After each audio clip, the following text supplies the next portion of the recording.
but and because of good public health safety, it's something that we should do. And for the safety of our staff and fellow members, I want to thank those of you. It's required in this hearing room per the guidance of the attending physician that was issued yesterday. And it's just a frustrating thing for all of us that this new variant has raised a new level of outbreak among those primarily who are unvaccinated. And so it's a hope and a prayer that I urge all of our American citizens to please get vaccinated. It's the right thing to do for yourselves and for your family and for our nation. It's just, you know, as kids, we get vaccinated because we want to, you know, that's not the subject of this hearing, but I remind people in my district all the time, and it's a good thing to remind all of us. So this is a hybrid hearing. Proceedings allowed, obviously, for folks to participate as they are from their offices. Thank you all for being engaged this morning. For members of the committee, as you probably heard, we're going to have votes at 11 o'clock. So Dusty and I, the ranking member, we're going to try to figure out how to finesse it when the votes are called. I'm told there are 3 votes, and so that's about an hour. So I want to still try to get our work done, but I'd like to make sure at least that we have our witnesses all give their testimony before the votes are called, and then we'll figure out what works best, whether we try to keep the hearing going and people alternately go and vote and then come back, or whether we just adjourn. But I want to get through this so that everybody's got busy schedules. Some of us have multiple hearings that are going on right now. I've got a Foreign Relations Committee markup at 10 o'clock that I'm going to try to vote on. And so we're all busy, and I'm very sensitive to your efforts to try to meet all your demands today as I'm trying to meet mine. So with that housekeeping efforts, I think, done, let me begin the hearing in earnest. Obviously, as a result of the last 15, 16 months, we've learned, I hope we've learned some lessons. One of them that I think I share with all the members of this subcommittee is that because of the pandemic, as a result of closing schools and closing restaurants, we last spring learned that this complex, complicated food supply chain that we have in our country was virtually turned upside down. And bottlenecks ended up taking place in ways that we could never have imagined. Therefore,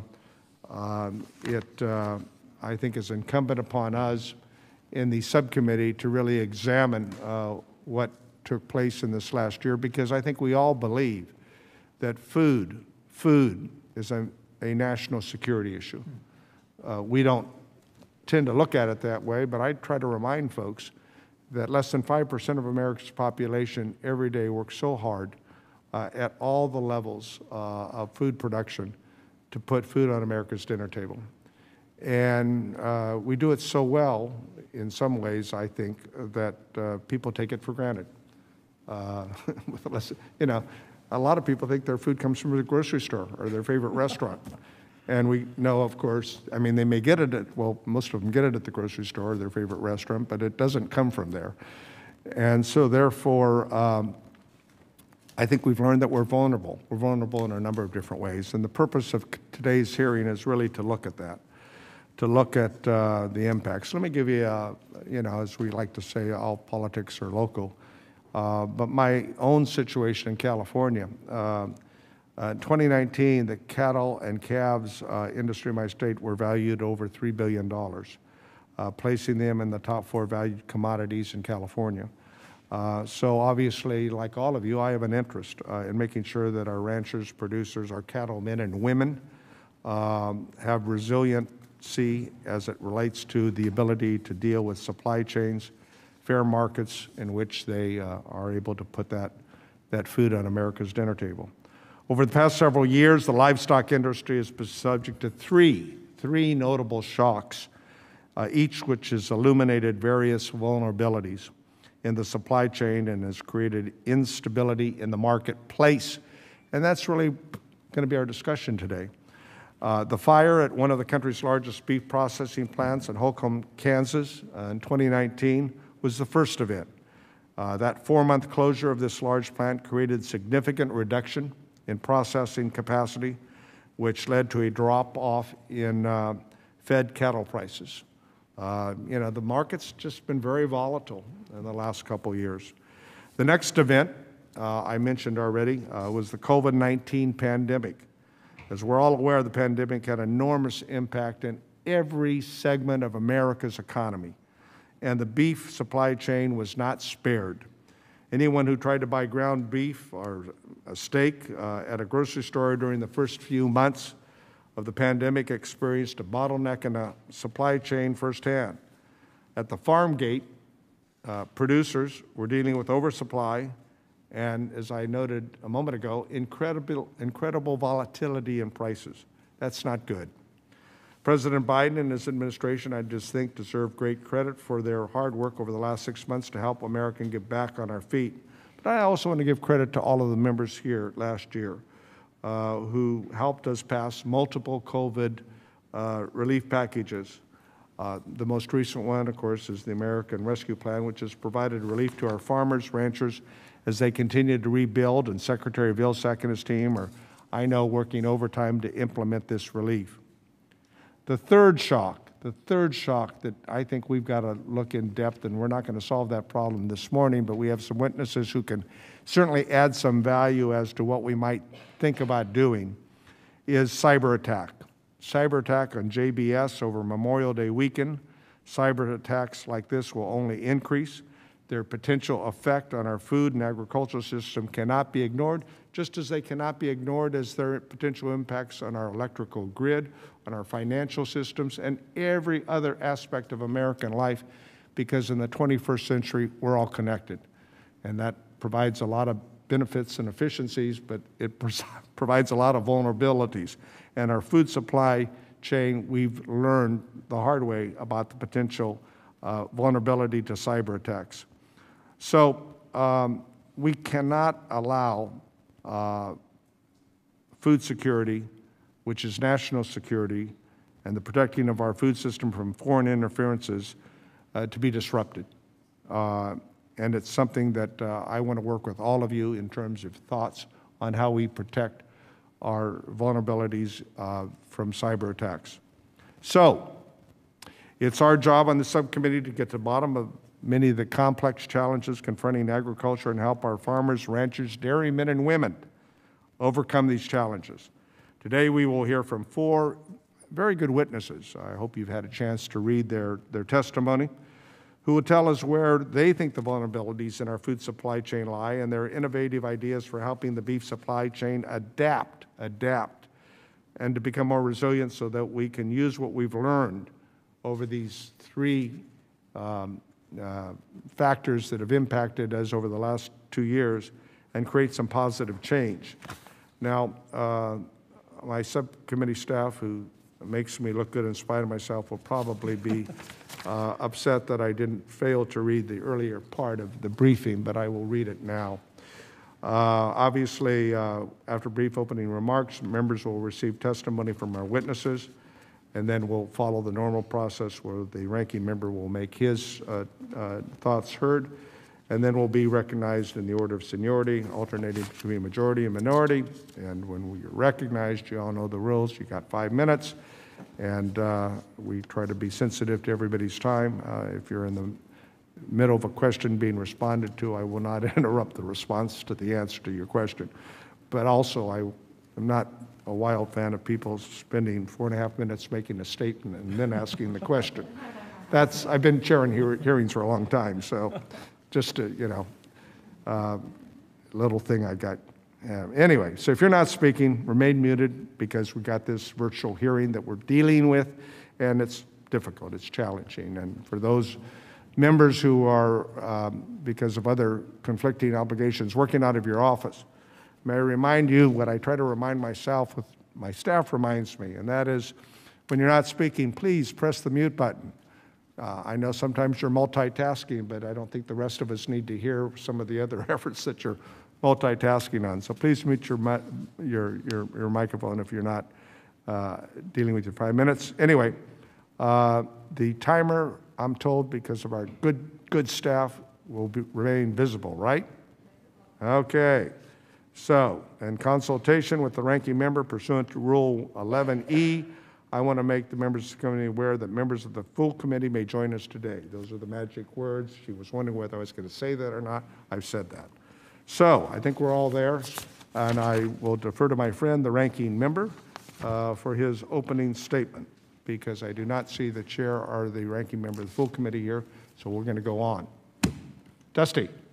Thank you very much, Mr. Chairman, and I will start with 2 notes of gratitude. The first is to you. When Congress focuses in a bipartisan way on issues, good things happen. And this panel, these witnesses, this is going to be a good thing. Thank you. And then I also just want to note my gratitude to other members of this subcommittee. I mean, when I think about the number of conversations, earnest conversations, honest conversations I have had on these topics with Jim Costo or Randy Feenstra or Tracy Mann or Jim Baird or Don Bacon or Vicki Hartzler or anybody who's on Zoom, it's amazing. I mean, I think the American people should feel good that their members of Congress really do care about these issues in an emotional way, but also in a data-driven way. Because for those of us who represent ranchers or backgrounders or stockers or feeders, we know how emotional and how unpredictable the last couple of years have been. Mr. Chairman, you noted it right. Black swan event after black swan event, and it has made it really hard for the people who try to feed America. And I think even the urban folks have seen how critically important, but also how fragile these supply chains are. You're right, Mr. Chairman. Food is a national security issue, and it is something that all Americans probably should pay more attention to than they do. I thought in the wake of COVID, or during the middle of COVID, we did some really good bipartisan work. 140 members of Congress stepped up in a bipartisan way to work with the administration to make sure that CFAP was rolled out to the people in the cattle industry who absolutely needed that assistance. And I think as we move past, hopefully, COVID, we'll understand that that was extremely important relief, but it was temporary relief for an extraordinary time. And the market deficiencies that were laid bare during that time aren't just going away. So we need to focus on from triage to long-term recovery. The cattle markets and processing are incredibly complex industries. They are all trying to respond to market signals. Some of our presenters today will talk about how they try to find, they're always seeking but never finding equilibrium, that balance to make sure that the number of head of cattle match the processing capacity, match consumer demand, and vice versa. Every step along that way is fraught with complexity. And I think one thing that we're all going to hear loud and clear in the testimony today is that we don't have enough processing capacity. And that is a market failure that has negative impacts both to consumers who want to eat the beef as well as producers who are trying to raise it.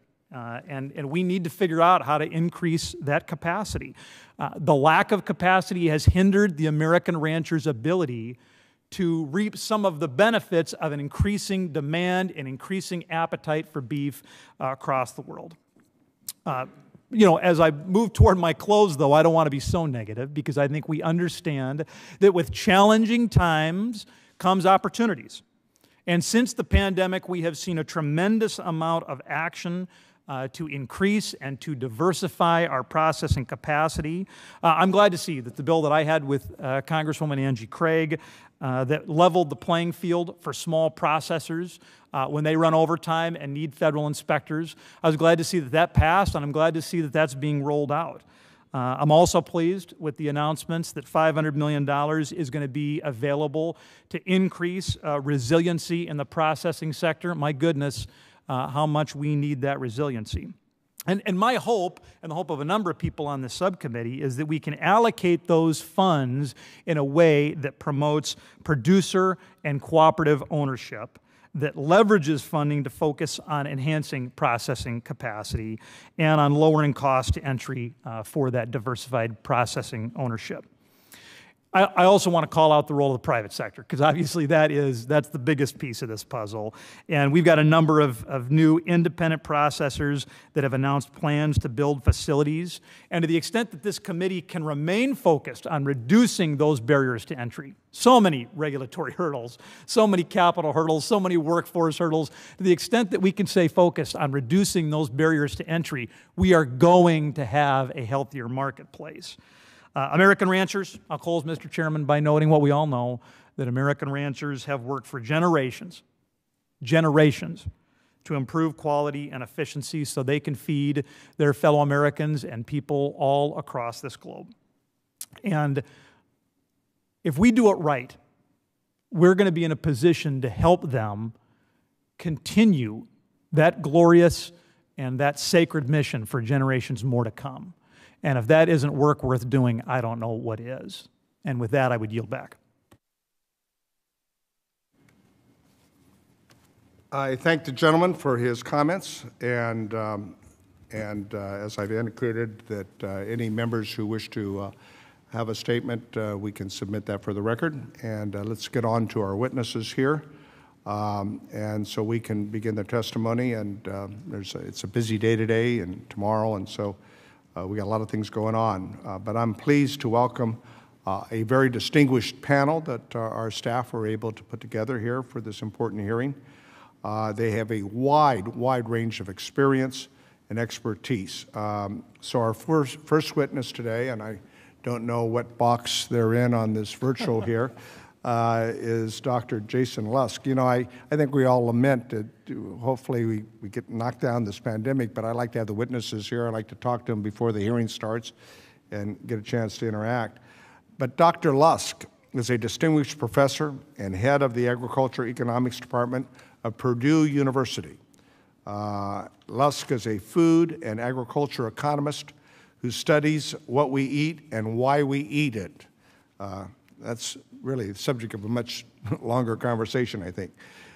He has a Bachelor of Science in Food Technology from Texas Tech, a PhD in Agricultural Economics from Kansas State University, Purdue, Texas Tech, Kansas State, and has appointments to Mississippi State and Oklahoma State universities.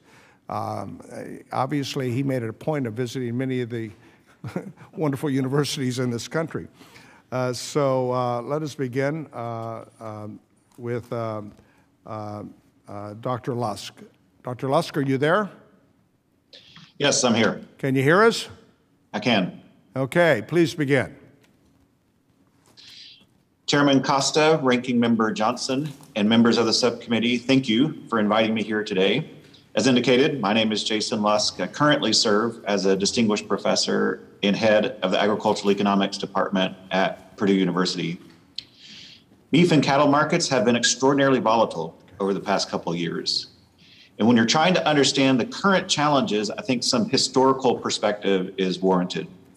Over the past decade, cattle inventories have followed a V-shaped pattern.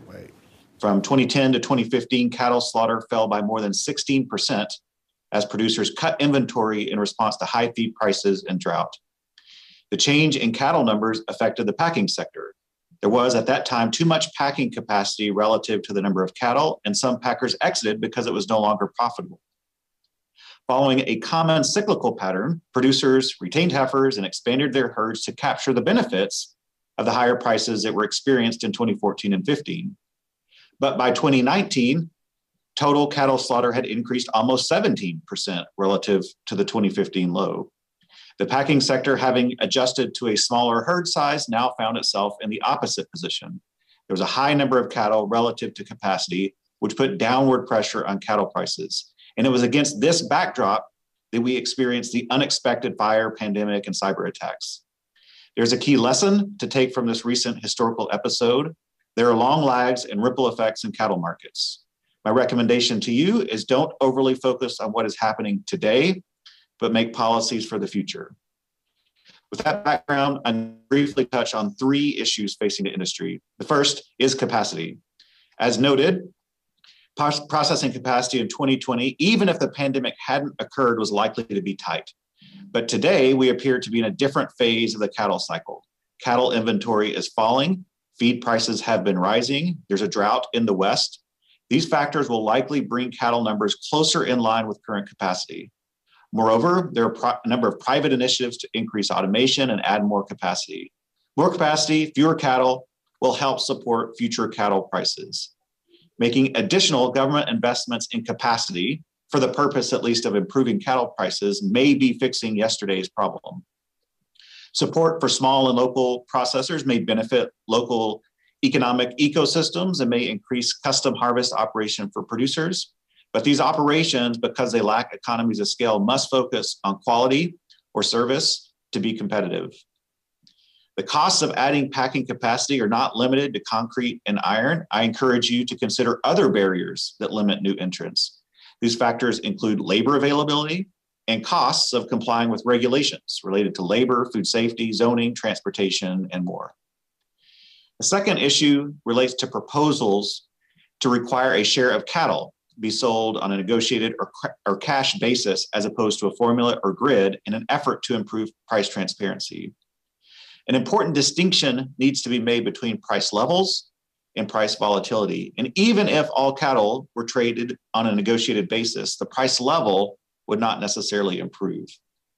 Are there less costly ways to improve price discovery than a mandate? Livestock mandatory reporting, LMR, is one tool that has improved price transparency. Continued research into this legislation might further benefit the industry. Market maker programs that incentivize voluntary participation in cash markets is another tool. Even if a mandate were pursued, it might be made more efficient if coupled with a cap and trade system where obligations to secure cattle in a cash market might be bought and sold in a secondary offset market, similar to what currently exists for fuel manufacturers mandated to blend biofuels. Including negotiated grids and a mandate would also lessen the cost of such a policy. Finally, I encourage you to focus on policies that improve the health of the entire industry. Discussions of cattle prices and packing capacity can give the incorrect impression that beef and cattle markets are a zero-sum game. But consider policies that increase the size of the pie for all players. Examples include improving trade relations that allow products to flow to consumers who value them most, and investments in research and innovation that improve demand or improve productivity.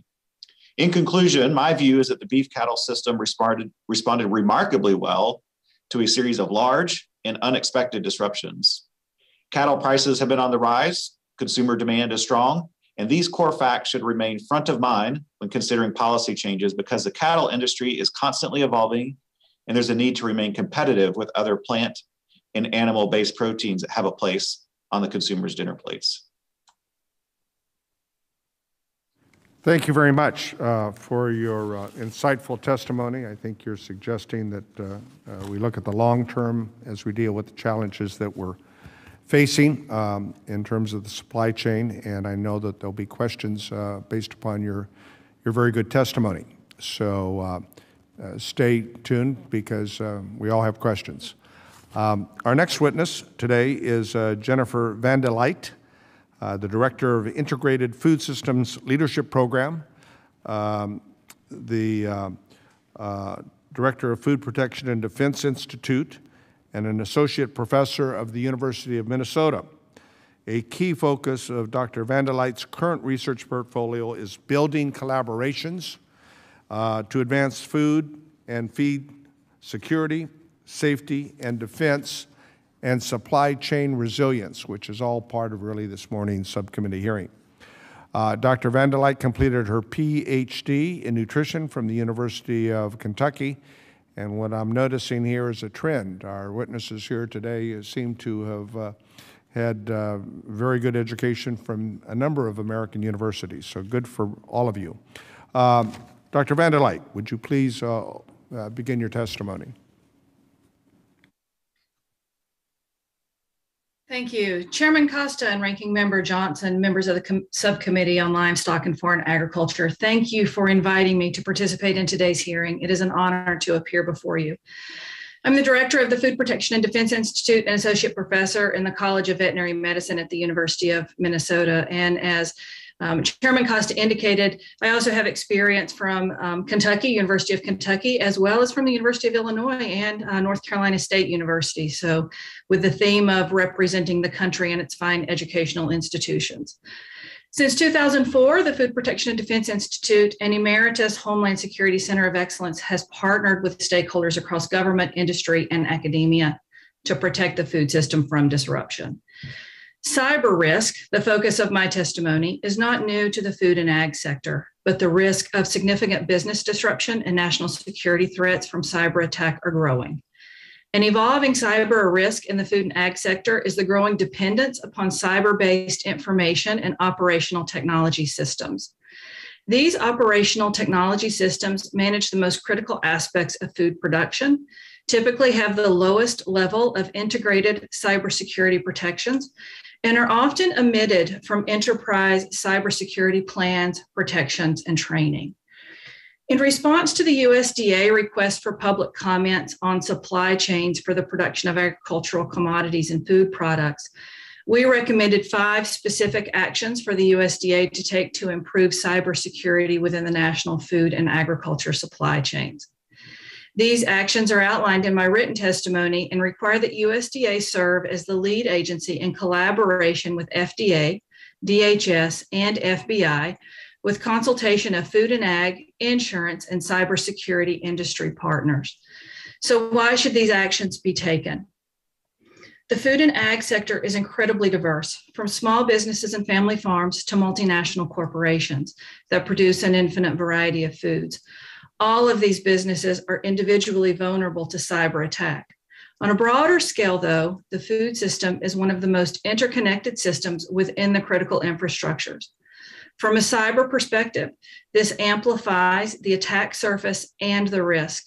It also amplifies the potential magnitude of system disruption and failure from a cyber attack, including its secondary and tertiary cascading impacts. For example, the recent Jbs cyber attack disrupted meat processing operations in several countries and simultaneously caused disruptions to supply chains, logistics, and transportation to customers, and it increased consumer prices. Additionally, the food and ag sector is labor intensive.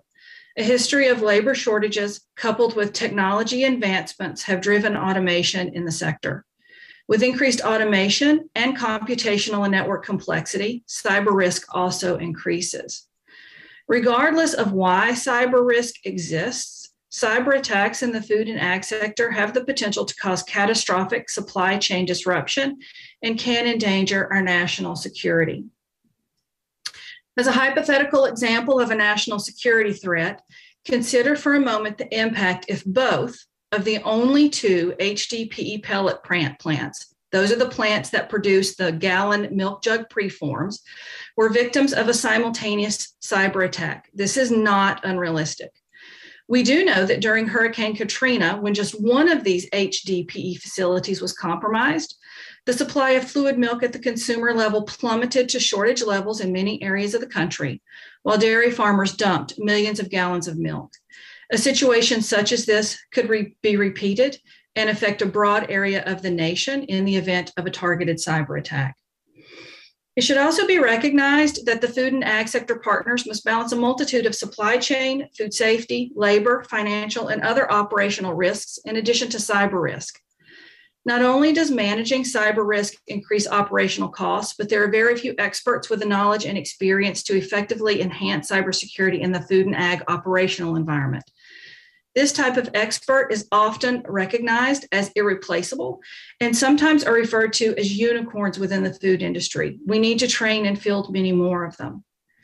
Securing the vast cyber infrastructure and electronic information systems sustaining America's food and ag supply system is vital to the economic vitality of the system and to our nutritional and national security. If we do not act, We risk the nation's ability to provide a sufficiency of nutrition, the very essence of well-being for our friends, family, colleagues, constituents, and institutions. We appreciate the opportunity to engage and contribute to this national discussion. I look forward to further discussion. Well, thank you very much, Dr. Van Light, and we look forward to our opportunity to ask you about what sorts of private-public partnerships we can pursue to reinforce our vulnerabilities against cyber attacks, and that opportunity will come shortly. Our third witness today is Dr. Carey Jacobs. Dr. Jacobs holds a MFA chair in agribusiness, is a graduate of the Institute of Cooperative Leadership Fellows, an associate professor of agriculture and applied economics at the University of Missouri, the Show Me State. Her research explores consolidation and catalysts and impacts among Midwest agricultural cooperatives and the benefits of increased supply chain participation by producers. Very appropriate for today's subcommittee hearing. She received her Bachelor of Arts in Economics, associate degree, Business Administration from Cole College, and a PhD in Economics from North Carolina State University. Again, enjoying the multitude of universities of this wonderful country of ours. Dr. Carey Jacobs, please open on your witness this morning. Thank you. Chairman Costa, Ranking Member Johnson, and members of the subcommittee, thank you for the invitation to participate in this discussion regarding producer ownership in our beef supply chain. As an economist, I believe in the power and elegance of capitalism, the pursuit of profitability through private ownership, private control, and private returns fuels innovation and efficiency. My testimony today is not about the economics of the beef supply chain. However, through cooperation, pricing, information exchange, and other market dimensions can be improved and sustained. In 1922, in response to growing imbalances and tensions in ag, not unlike what we see and hear today, Congress authorized producers to form cooperatives, the laws known as the Capri Volstead Act. In doing so, Congress provided a mechanism for producers to have equal footing with the big companies they purchased from and sold to. The requirements of Capri Volstead are that the co-op be governed by its producer members, be capitalized by them, and that those producers share in the profitability of those business activities. Those requirements help co-ops bring discipline to markets. Instead of focusing on short-term profitability, the cooperative transfers the value from the upstream and downstream markets back to its producer members. The question this committee, the subcommittee, and the industry contemplates is whether producer ownership is a way forward for this industry. You have heard testimony of the significant scale economies that exist in beef processing. Pardon me, could you repeat that one more time? Yep. I started with the question the subcommittee and the industry contemplates is whether producer ownership is a way forward for the industry. You have heard testimony of the significant scale economies that exist in beef processing, suggesting that small scale processing to commodity markets is unlikely to be sustainable long term. Rather than working against scale economies, one option is to support livestock producer ownership to an efficient scale. We do have examples of large scale producer ownership in pork. Triumph Foods is producer owned, and its structure reflects the characteristics of cooperatives that discipline a market. The producers' owners have long-term contracts to sell hogs, and they effectively earn wholesale meat prices for their animals. Concentration in the livestock industry, particularly at the processing stage, seems inevitable from an efficiency lens. Through cooperation, however, livestock producers can flip the script and participate in generating and receiving the value this efficiency creates. Producer ownership in beef processing is possible, and it has the potential to improve conditions for beef producers in the entire supply chain. When at scale, producer ownership can smooth variability in producer incomes because it allows them to capture income from downstream markets that may be less volatile. More of the value-added income stays in the producers' rural communities and the cooperatives communities instead of flowing to investors. To accomplish this, livestock producers must coordinate and commit production via contracting. They likely need assistance in overcoming challenges such as selling byproducts from processing and addressing uniformity in feedstock supplies. I encourage Congress to consider the additional policies and actions that can improve the likelihood of an adoption and success of producer ownership in beef processing and the successes of livestock producers.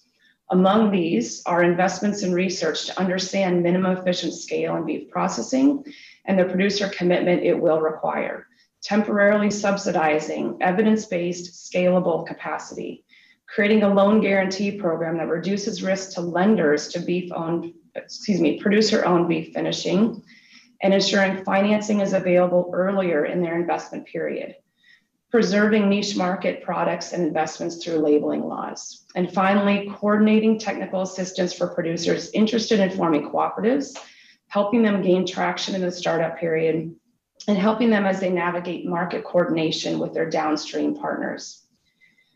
I began my testimony by stating my belief in capitalism. Through my work with cooperatives and their producer members, I do appreciate the collective action model as a workhorse of capitalism in agriculture. Cooperation takes a holistic view of the agricultural supply chain. With temporary assistance and the appropriate policies, producers can work within the parameters of scale and benefit from it. Capitalism through cooperation by producers enables even the small producer to improve his or her economic situation. This form of capitalism can improve economic conditions in rural communities, and it pays attention to the whole of the supply chain. Mr. Chairman, thank you for this opportunity to join in the discussion. I look forward to your questions. Thank you very much, Dr. Jacobs, for your, I think, very informative testimony, and we'll look forward to the Q&A portion. Our last witness, certainly not the least, is Dr. Dustin Ahern. Dr. Ahern is an animal protein analysis at Robo AgriFinance. I think many of us know that Robo AgriFinance has a great presence in providing lending activity throughout American agriculture, well-respected financial institution. Dr. Ahern within animal protein concentrates his work on beef. Ahern has a unique combination of commercial beef production experience and analytical training. He joined Robo Research after completing his PhD at the Beef Cattle Institute at Kansas State University. And he also holds a bachelor's and master's degree in animal science from Kansas State. It looked like, Dr. Ahern, you've stayed in Kansas, but good for you, and we look forward to your testimony. Thank you, Chairman Costa. Ranking Member Johnson and members of the subcommittee, thank you for inviting me to join the discussion today. As an animal protein analyst for Rabobank, which is engaged across the entire beef supply chain, I assist in strategic decision-making for both the bank and the bank's clients by offering a research-based perspective on fundamental market dynamics and future trends. Major U.S. beef supply chain disruptions over the past 2 years have sent the cattle and beef industry into uncharted but explainable territory. The imbalance of excess market-ready cattle supplies in the face of reduced operational packing capacity has put downward pressure on cattle prices. Meanwhile, consumer demand for beef and all animal proteins has reached record levels. These dynamics, combined with elevated processing costs, have increased the spread between beef price and cattle price, just as economic principles, past research, and historical relationships would suggest. Both the direction and magnitude of the price spread are well within the range of expectation. The pandemic has created enormous challenges for cattle producers. Seeing the price difference between cattle and beef has only added to the emotional strain. I understand the frustration. I've owned and bred cattle most of my life, and I have friends and family that make a living ranching and feeding cattle. However, with stakeholders that are invested throughout the entire supply chain from rancher to packer to retailer, I must look at the beef industry from an objective and analysis-based perspective. First, cattle are not beef. Cattle are one of several inputs into beef production. Other major inputs include labor, physical capital, and technology. These inputs are always seeking, but never finding the perfect balance. This creates cycles. Input imbalances are communicated through prices, whether that's cattle prices, wages, or investments. In recent years, extreme and unexpected events have severely restricted several of these inputs. Examples include facilities in the August 2019 plant fire and labor during the pandemic. A working market sends price signals to adjust. These same price signals created record high cattle prices and packer losses in 2014 and 2015. The biology of the beef industry makes it slow moving and capital intensive. Adjustments take years. While recent unforeseen events have exacerbated the situation, the foundation for today's circumstances was laid over several decades. Beef packing has historically been a low-margin business. In the year 2000, the U.S. harvested nearly 30 million head of fed cattle. By 2015, fed cattle slaughter was under 23 million head. Throughout this period of cattle supply contraction, the most inefficient packing plants were driven out of business as competition for limited cattle supplies drove cattle prices to record highs. From 2000 to 2015, the U.S. beef industry experienced a net decline of roughly 14,000 head per day in fed cattle processing capacity. Even before the extremes of 2020, recent margins suggest opportunity to add operational packing capacity. However, that opportunity comes with significant risk. Based on recent new plant announcements and the current environment of high construction costs, a new plant currently costs roughly $200 million for every 1,000 head of daily capacity. Then, a new endeavor must meet regulatory requirements, build a labor force, and keep enough cash on hand to absorb losses. Most crucially, it's not just about building facilities, it's about building a business model. To compete against the efficiency of large incumbent packers, new entrants will likely have to build a differentiated premium brand strategy. Differentiated beef requires differentiated cattle. Alternative marketing agreements are the best way to secure a consistent supply of such differentiated cattle. Strong vertical supply chain relationships will be critical to the success of any new beef business. In response to market signals, numerous plans for greenfield plants or expansions of existing facilities have been unveiled in recent months. If all of the announced plans for plant construction and expansion come to fruition, more than 8,000 head of daily fed cattle capacity could be added to the U.S. beef industry over the next 5 years. Recognizing current drought conditions, if the beef cow herd declines by 2% or less, there's opportunity for about 5,000 head per day of profitable packing expansion. A note of caution, there is a point where industry capacity goes too far to withstand cyclical periods of tight cattle supplies. Drought risks and cyclical fundamentals must be considered. Additional operational capacity does not solely have to come from new facilities. Increased technology implementation will be critical to success. Recently, many packers have revitalized their focus on technology development. Enlightened by the pandemic to the long-standing labor shortages in the meat industry, startups are also bringing outside expertise to advance technology and automation. 1% improvement in volume efficiency across all existing plants would add 1,000 head of daily fed cattle processing capacity. 2020's cattle backlog is nearly cleared. Year-over-year cattle prices are already improving and should continue to do so through the second half of 2021 and beyond. In conjunction with tightening cattle supplies, capacity expansion will come online over the next several years, and new technologies will reduce labor constraints, further shifting margins to the benefit of cattle producers. In closing, the recent shocks to the beef industry have presented the entire beef supply chain with enormous challenges. The resulting price movements have been frustrating for cattle producers, to say the least. Yet these same price movements and supply chain disruptions have also contributed to the accelerated investment in packing capacity expansion, new technologies, and new business strategies that will help the beef industry adapt and evolve to ever-changing demand. And that's the market at work. Thank you.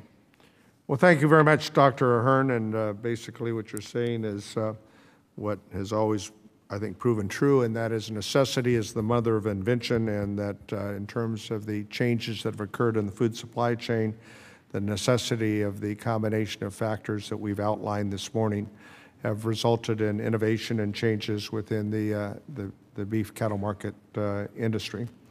All good testimony, folks, and now we'll get to the opportunity for members to ask questions in your allotted time. And I conferred with the ranking member here. It's the chair's wish, if we can make it work, and we'll try to make it work, that when votes are called, that we'll continue to go and people go and come back. We have 3 votes supposedly. The list that I have here among members who wish to speak and ask questions on the Democratic side, Axney, Rush, Craig, Hayes, and Spamberger.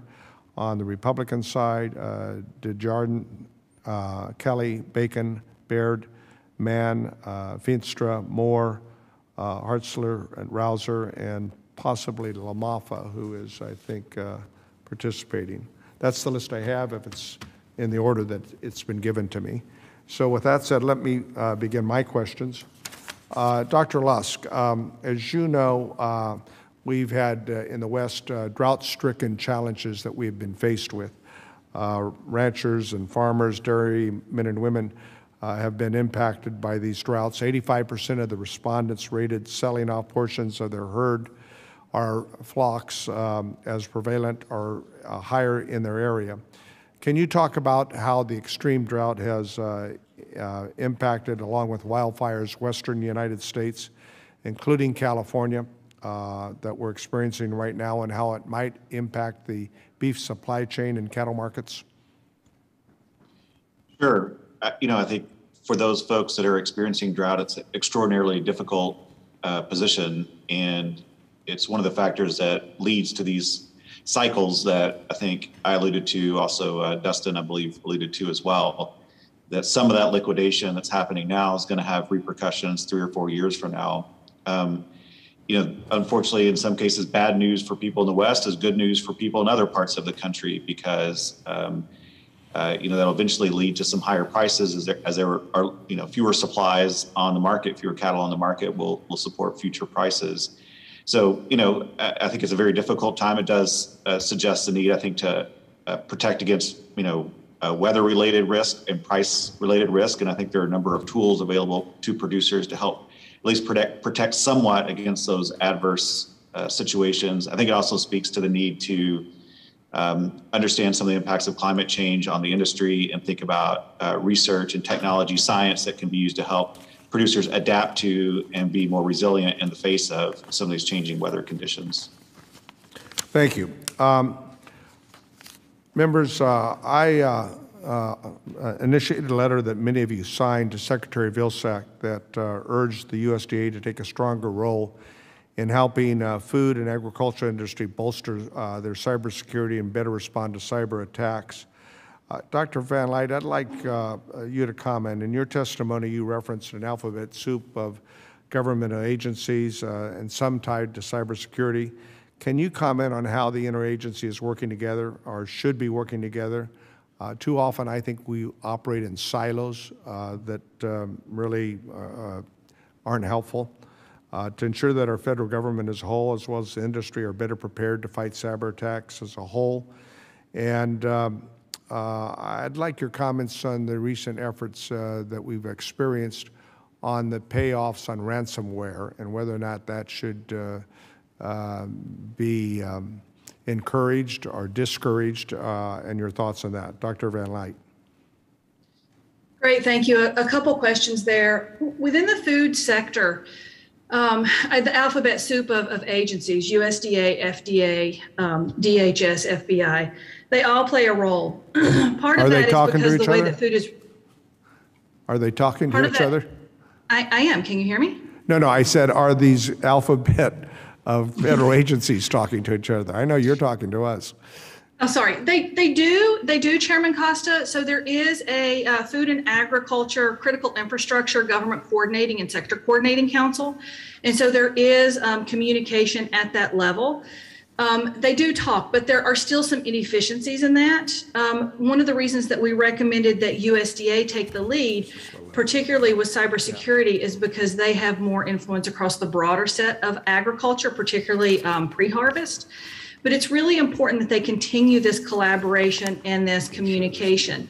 DHS and FBI are two interesting ones that come in. DHS, from a national security perspective, as you alluded earlier, food supply is actually a national security issue, and so they bring a different influence and a different view to the table. And FBI, particularly in the cybercrime arena, is really important. But we also can't forget our private sector partners, because they're the ones that are going to be doing much of the work. And so this collaboration and this communication through, and I think we can begin it and continue to implement it through the GCC and SEC. But we should also take into account the congressional actions that have already taken place. So for example, the Food Safety and Modernization Act actually has an infrastructure, a legal infrastructure in order to, that could be leveraged to move cyber defense forward in the food industry under the auspices of how it impacts food safety and things like traceability. Well, we'd like your recommendations. My time's expiring here, I apologize, but your view on ransomware. That's where I was going on ransomware. Ransomware is really the nemesis right now. And, you know, as publicity increases and more people are paying off ransomware attackers, you know, it becomes more lucrative for them to be able to do that. And that it particularly is true in the realm of cryptocurrencies.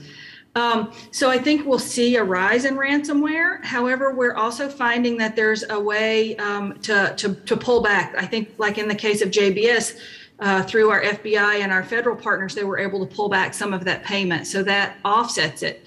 But publicity and money, it drives a lot of evildoers in this in the society. And so I do think we can continue to see it, cyber attacks continue to perpetrate themselves. Okay, well, my time's expired, but this is something I want to pursue further in terms of the appropriate role in which we can protect the private sector, because I think this is going to continue until we, whether it's through the NSA or FBI or other means of the federal government to provide this protection because of the factors that are involved. My friend, the ranking member, it's your opportunity to ask questions or make comments. Thank you, sir. Dr. Ahern, I'll start with you. I thought your addendum to your testimony was very interesting insofar as it talked about, it showed how high Packer margin had been in the last 3 or 4 years, and then how modest it was in maybe the 10 or 15 years prior to that. We've heard some discussion today about an extra 5,000 head of capacity likely coming online. What would be, maybe in just 1 minute, what would be the impact on Packer margin if that new capacity does show up? So all else equal, expanding packing capacity would likely reduce packer margins because it's going to increase competition for cattle, which will drive up cattle prices.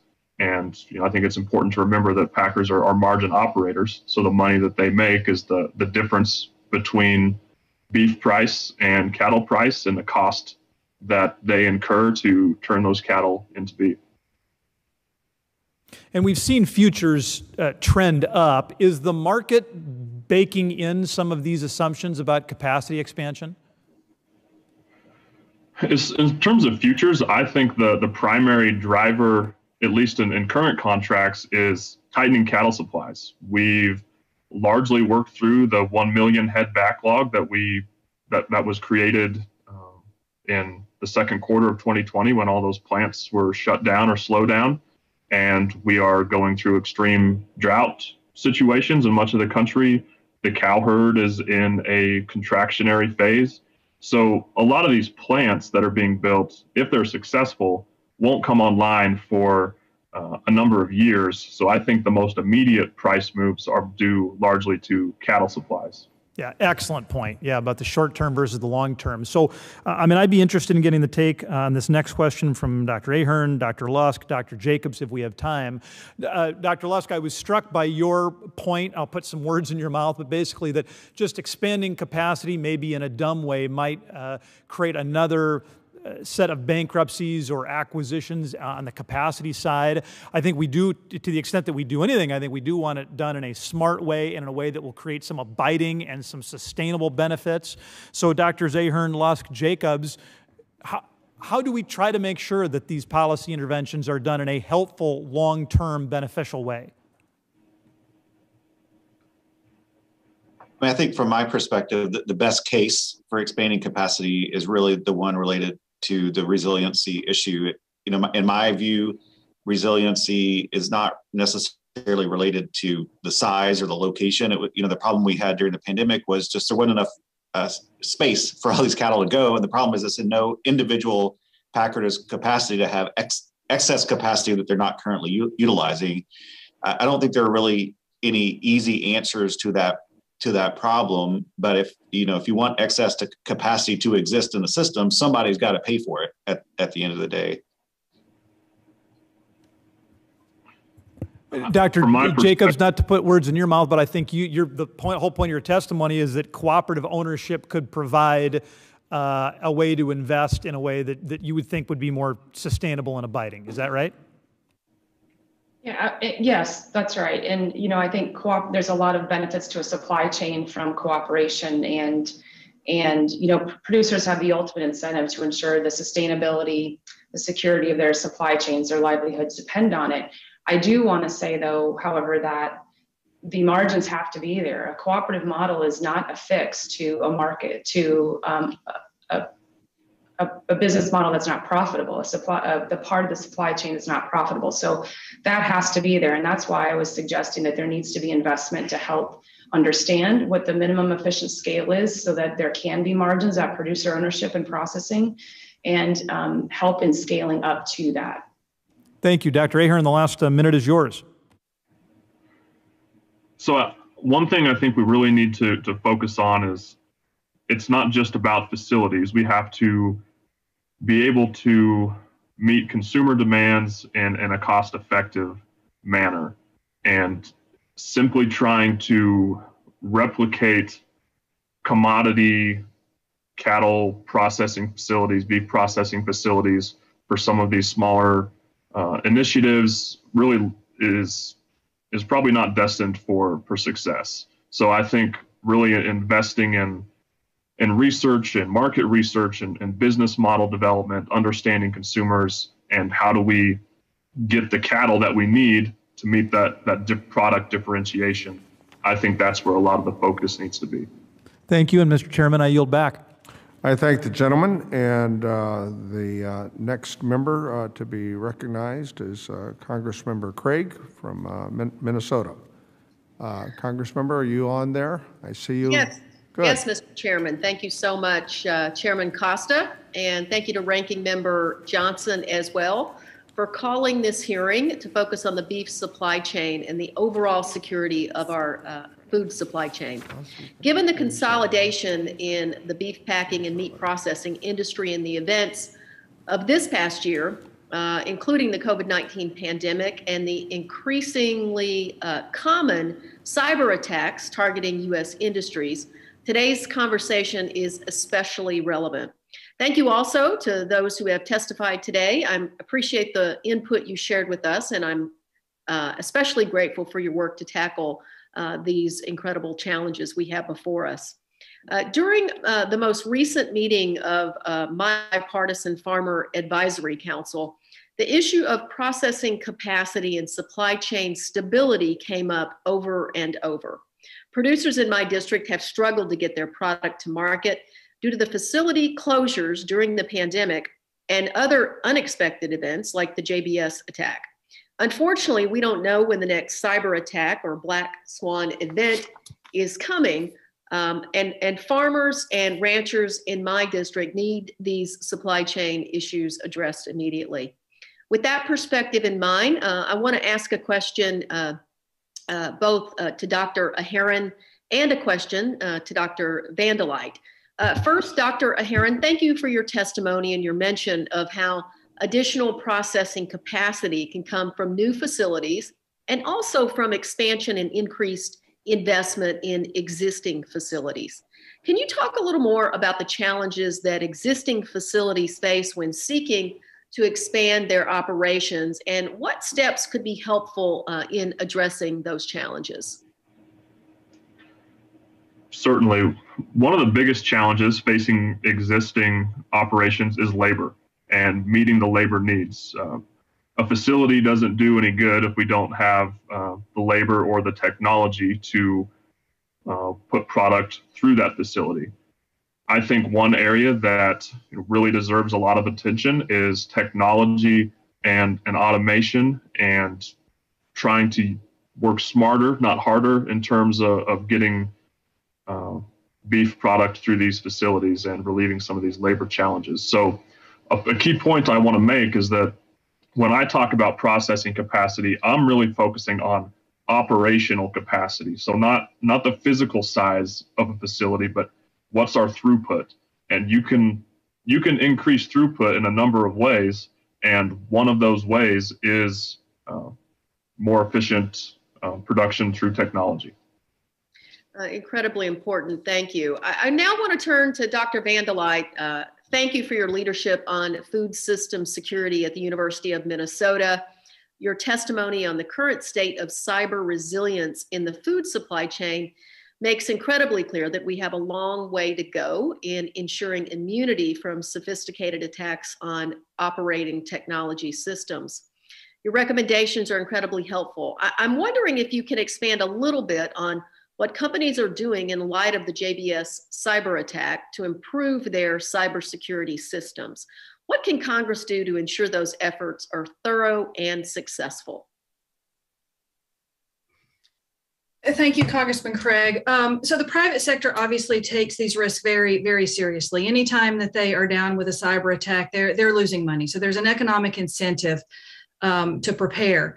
What is difficult is that many of our private sector partners don't really embrace or fully understand the difference between informational technology, so email, data records, payroll, things like that, versus their operational technology.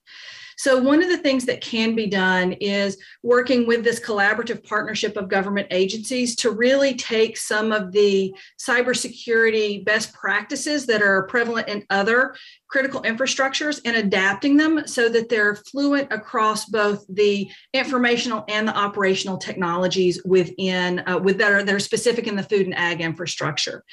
And then the other thing is Congress could encourage our regulatory agencies to take full advantage of the Food Safety Modernization Act, to use the strength of that law to create an equal playing field and a requirement that cybersecurity be an essential component in their food safety plans.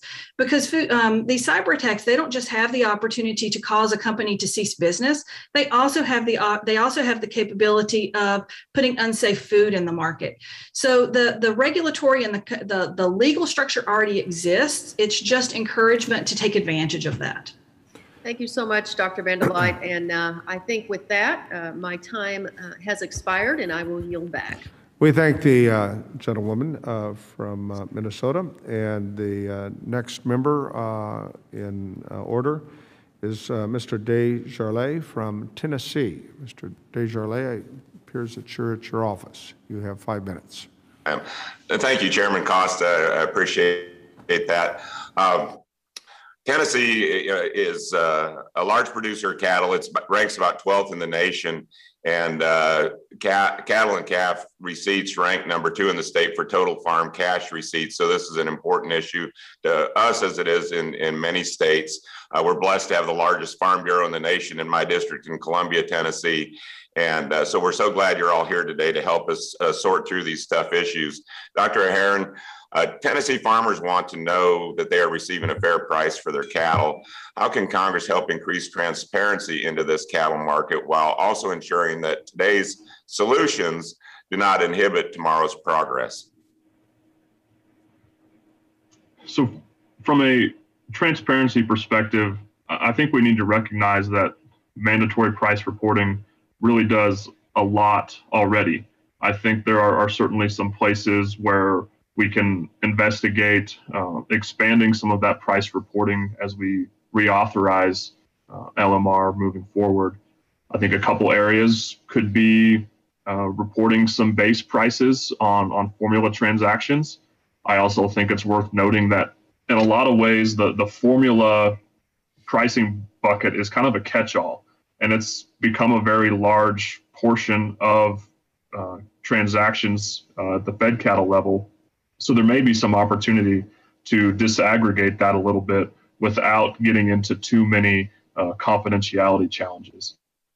Okay, well, following up with that, what are the positives for farmers? Another area that I think is worth exploring is price reporting. Okay, I'm sorry. What are the positives for farmers and feedlots to enter in various contracts like Formula Grid, Future with the packers rather than just selling cattle through negotiated trade? So alternative marketing agreements, which are agreements that occur outside of the spot cash market, they really help to minimize supply chain risks, reduce marketing costs, increase capacity utilization, both at the feedlot level and the packer level. So really what this does is it reduces operational costs and operational risks, which in turn filters down to being able to pay higher prices for cattle as it goes back to the cow-calf sector. Okay, thank you, Doctor. And my last question is for Dr. Lusk. Labor recruitment and retention is a chief concern shared by meat producers of all sizes. How do labor shortages at meat plants impact cattle producers? And in your view, can Congress do anything to aid in workforce recruitment and retention efforts? I agree with what Dr. Ahern said earlier, that what you really want to focus on is effective capacity, that even if you have the buildings, you need the labor there. And so in a way, labor acts as a constraint on capacity. Visa issues, there's a lot of foreign labor that's employed in these plants. So, I think thinking about immigration and visa policies that increase that availability. And then, of course, thinking about opportunities for domestic workers too, whether it's workforce training or what have you, I think are important. And then the other, I think, piece of this is investments in research related automation to make these plants less reliant on labor. So I think, a combination of those are three things that you could think about: immigration issues, training issues for domestic workers, and then investments in research and automation. Okay, so that was my last question, but in the here and now, have you noticed difference from states to states on labor shortages, where states like Tennessee that dropped the unemployment bonus, the $300 per week unemployment bonus, have you seen an increase in uptick in production in those states that have done that? Sure. I mean, this is a matter of debate, I think, among some economists, what impact the extra, unemployment benefits and payments that have been associated with the COVID recovery acts have done to our labor force. My view is it probably has some effect. It has had some effect on people's willingness to engage in the labor force. What we do see is in food processing, we've seen some pretty significant increases in wages as well. So it's an attempt by packers to try to pull labor in, but that's fighting against people's other incentives to do different things. So I think it's a difficult balance there. I'm not personally aware of big regional or geographic differences in there, although I'm sure they probably exist. All right. Thank you, Dr. Lusk, and Chairman Costa, I yield back. Thank the gentleman for yielding back, and the chair will now recognize the gentlewoman from Iowa, a very significant beef state in this country, Congresswoman Axne. Congresswoman Axne, are you there? I'm here, Chairman. The time is yours. Thank you. Can you hear me? Please go ahead. Okay. Thank you, Chairman, for holding this important hearing, certainly, and the witnesses here for sharing your testimony with us in the committee. We all know that over the last year and a half, the COVID-19 pandemic exacerbated our supply chain issues with the beef industry, and our producers faced bottlenecks in processing, price fluctuations, and increased uncertainty. These issues aren't new, and as a result, producers in Iowa are definitely feeling the harmful effects. I've heard time and time again from my constituents something needs to change. So just this month, I was with Secretary Vilsack touring a couple of operations in Southwest Iowa for the Secretary's announcement to expand processing capacity. And we heard directly from producers who told us they recently literally had to sell their cattle at a loss only for the packer to turn around and make a higher profit on it. I know these stories aren't unique. We've all heard them, and I'm sure many of my colleagues on both sides of the aisle would attest that we need to change that. Obviously, this isn't right. It's not sustainable and something that we need to change. And I'm so glad that Secretary Vilsack is putting funds from the American Rescue Plan towards this issue to help us expand more processing capacity and increase competition in the industry. We need more regional processing, more price discovery, and more competition so our family farmers in Iowa can be profitable and stay in operation.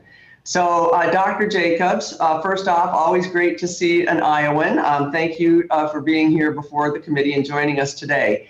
I'm particularly interested in the ideas in your testimony to support producer ownership of processing facilities. You gave a couple of examples of smaller scale operations that are producer owned, but noted that there really aren't any large scale facilities that are owned by the producers.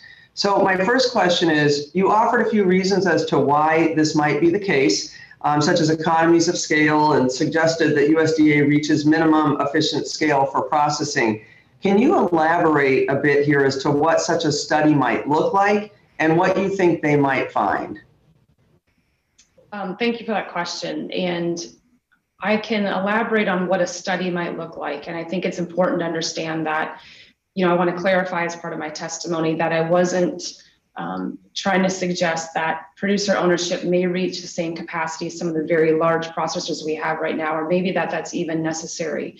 But they do need to reach a processing capacity that allows for some profitability in those margins. And I think what's important to note here is that when you have producer ownership in the downstream markets, for example, producer ownership of the packers, the processing, the example you gave where the livestock producer lost money on the sale of cattle to the processor, only for the processor to have a very large margin, all of those, then that value would be aggregated back at the producer. So that does help, solve that, partially mitigate that challenge.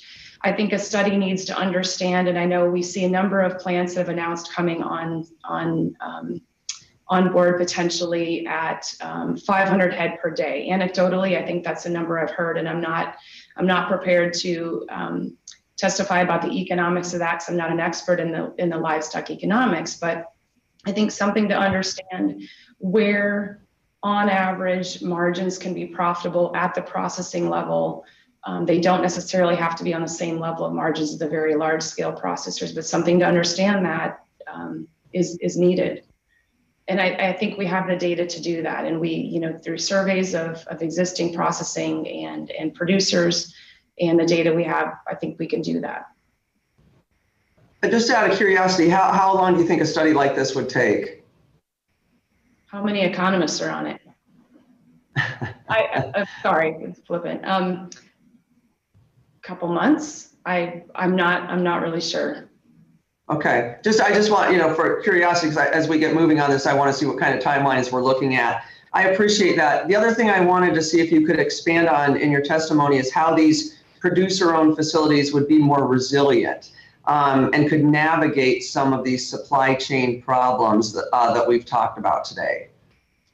I think the resiliency really comes through the coordination that happens between the producers and the part of the supply chain they own. So when you have communication between the producers and the company that they own, you get more information exchange, you get more pricing exchange.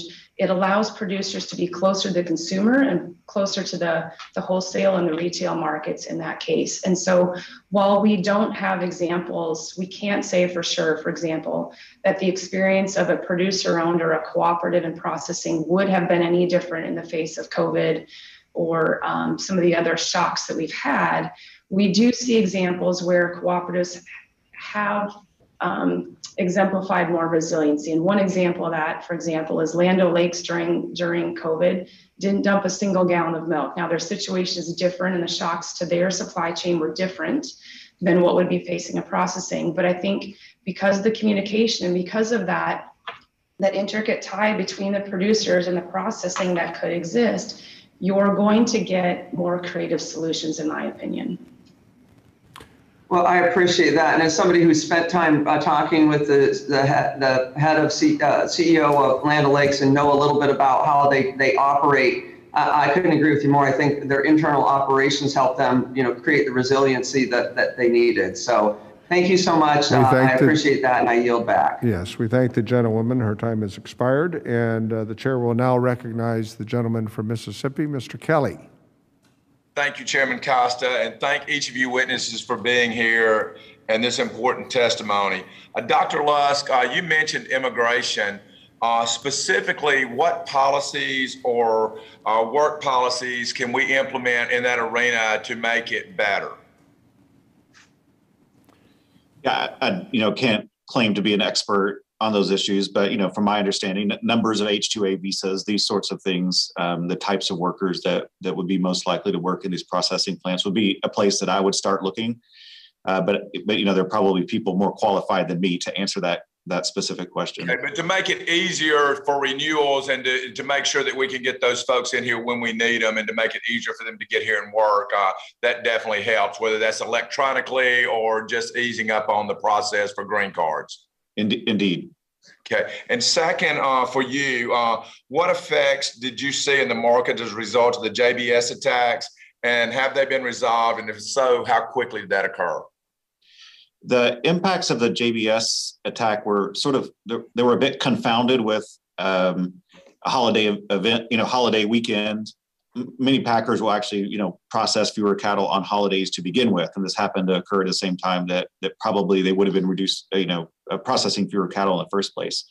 So it appears that the market impacts of that were fairly short-lived. Professor Delight can talk about this more than me. My understanding is that JBS had some backup systems, so they were able to get back up and running. And so there are things that I think individual producers can do to make sure that when these things happen, that their effects are indeed short-lived, and that seems to be what happened in this particular case, fortunately. Okay, and Dr. Ahearn, I have a question to you. As you know, U.S. cattle herd cycles through periods of expansion and contraction over the course of several years. During peaks and herd expansion, cattle prices tend to be lower because of the higher availability of supply. Conversely, during the troughs of contraction, cattle prices increase as more packers compete for tighter cattle supplies.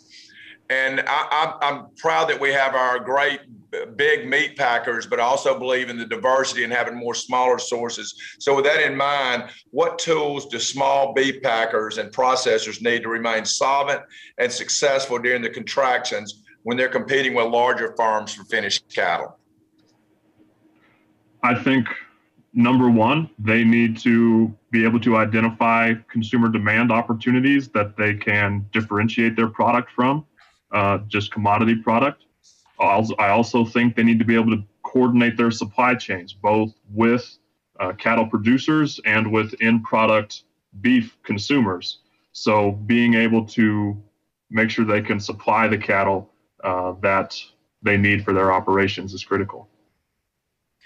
And then finally, Dr. Van der Leijt, for you, these cyber attacks are going to continue until we either make the cost high enough for the people that are conducting them, or either we harden ourselves such that it becomes so difficult that it's no longer profitable. With that in mind, what can USDA or we in Congress do that would make it easier for us to defend this cyber attack, especially some of our smaller places, smaller farms or smaller producers that just don't have the basic tools and knowledge in order to prevent a cyber attack or make it difficult? Thanks. So, as an academic, I'm going to say education, right? So most of the cyber attacks, there's a human element to it. There's a lot that we can do to harden systems, but it's that human machine interface that often presents the openings for these cyber attacks to occur. So education, not only for all of our owners and operators, but also education for specific cybersecurity professionals that really understand the operational environment into these facilities, I think will truly be critical. And to me, USDA and DHS can play a role in that by making really clear, adapting those cybersecurity plans that other critical infrastructures use to make it really super easy and understand into our food and agriculture partners. But it's an education process. Well, I want to thank all three of you witnesses. I have no doubt with great minds like yours advising this committee and our nation that we will work through all the problems that we have. And thank you very much for your time today. And I yield back, Mr. Chairman. All right, the gentleman yields back his time. We thank him for his questions. And the chair will now recognize the gentleman from Illinois, Congressman Rush, as our next member, and then followed by Congressmember Bacon. Congressman Rush. Well, thank you, Mr. Chairman, for this very exciting hearing. My question is directed to Dr. Vanderlight. Dr. Vanderlight, I want to thank you for your expert testimony today regarding cyber attacks. This is an issue that I'm extremely concerned about. I am the chairman of the Energy and Commerce Committee's Subcommittee on Energy and Power, and I have championed solutions to cyber attacks in the energy sector. I believe that this multi-sector problem will also benefit from a broader solution, and that the threat to our food supply chain is really, really troubling to me. In particular, I'm concerned about ransom payments, which you succinctly stated, making it likely that attacks will continue, particularly when paid with cryptocurrency, which of course is hard, if not impossible, for law enforcement to track. In your expert testimony, Dr. Vanderlight, should the government prevent companies from paying a ransom? Why or why not? And secondly, would the same thinking apply to making currencies using cryptocurrency? Why and why not also? Thank you for those questions. You know, it's tough to say that there's a one policy fits all here. You know, if you think about the attack on JBS, they had encrypted backups and they were able to rebuild their systems and could potentially have done so even without the ransomware payment. But they were concerned about data that could have been stolen that they wanted to be able to recover. But in the most recent Kaseya attack, there are still many in the industry, not just food and ag sector, but also affecting some academic institutions where their data is now completely locked because they don't have an encryption key to recover that. And so you're going to lose multiple years of research effort and initiative. So I think if we go down the path of a policy to say we can't pay ransomware, that's going to be a difficult one to navigate. And then cryptocurrency is also interesting. My personal view is I think cryptocurrency is here to stay. But having our federal authorities, our digital authorities that are working actively, NSA, FBI, those guys, a better understanding of how and monitoring that space and monitoring that electronic space, I think is going to be really critical. And they proved their essentiality by being able to pull back some of the JBS cryptocurrency money. So I think it's going to be a really tough area to navigate, and we should certainly do it in a collaborative public-private fashion. Thank you. Switching gears, Dr. Lusk, how can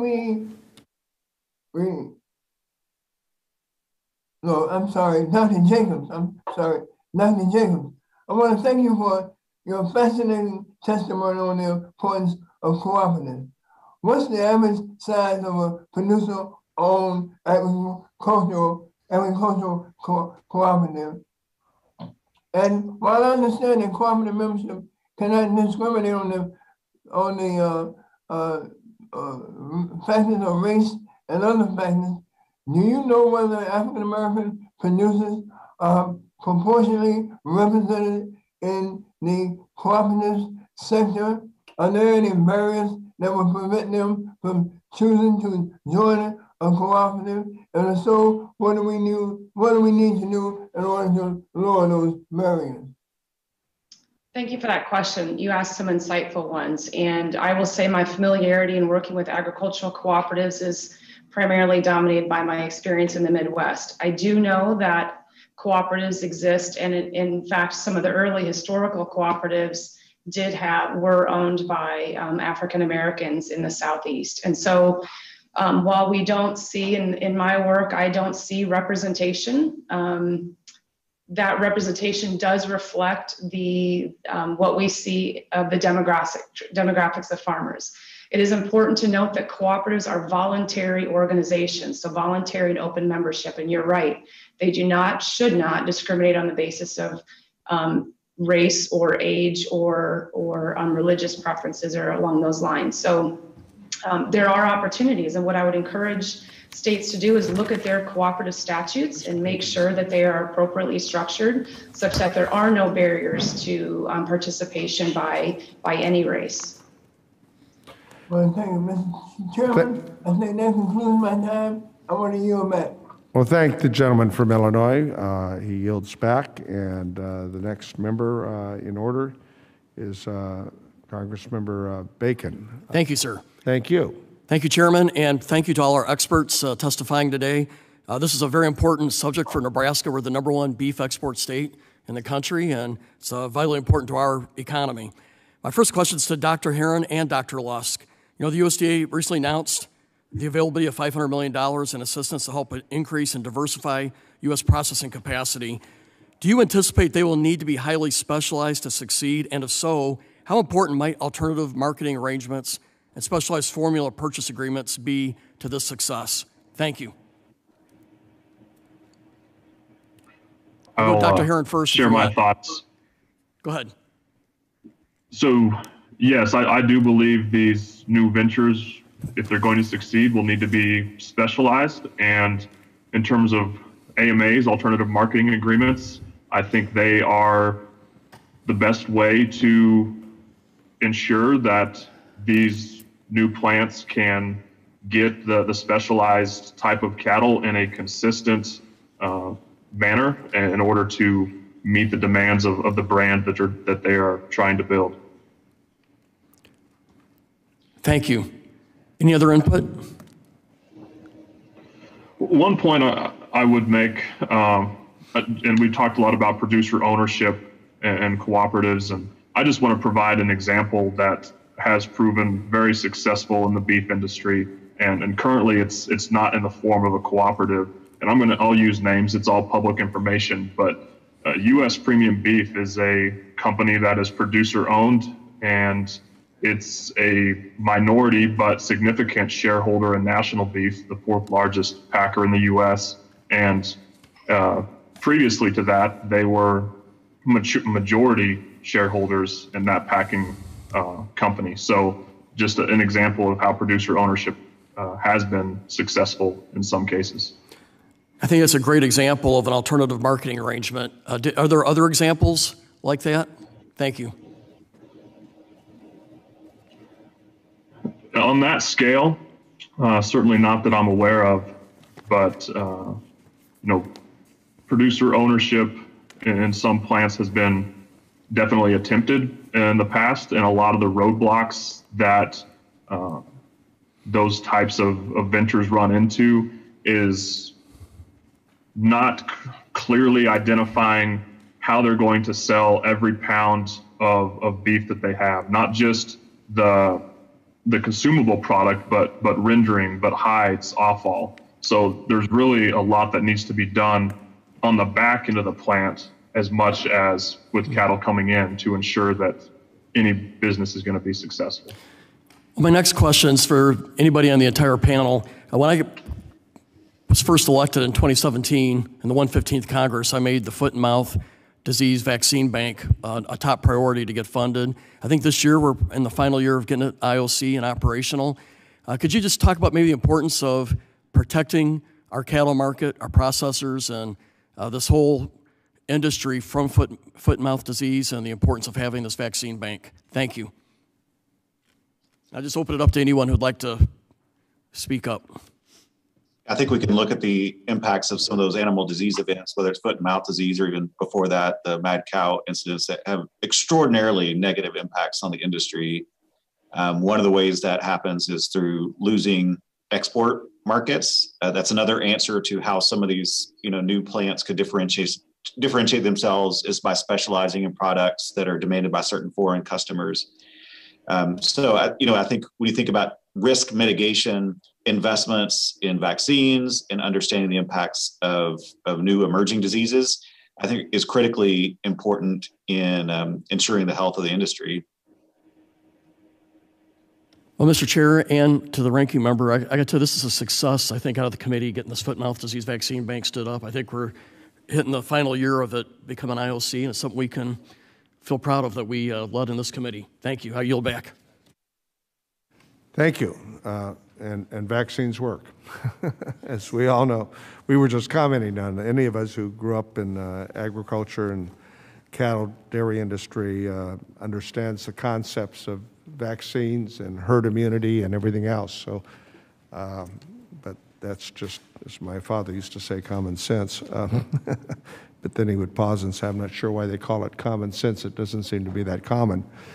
Our next question, I think we have, members, votes have been called. And so it's the chair and the ranking member's intention to continue this going. So I believe there are 3 votes, and we'll just alternate them. And for everybody's understanding, the list that I have here in front of me is on the Republican side, Bear, Mann, Feenstra, Moore, and Rouser.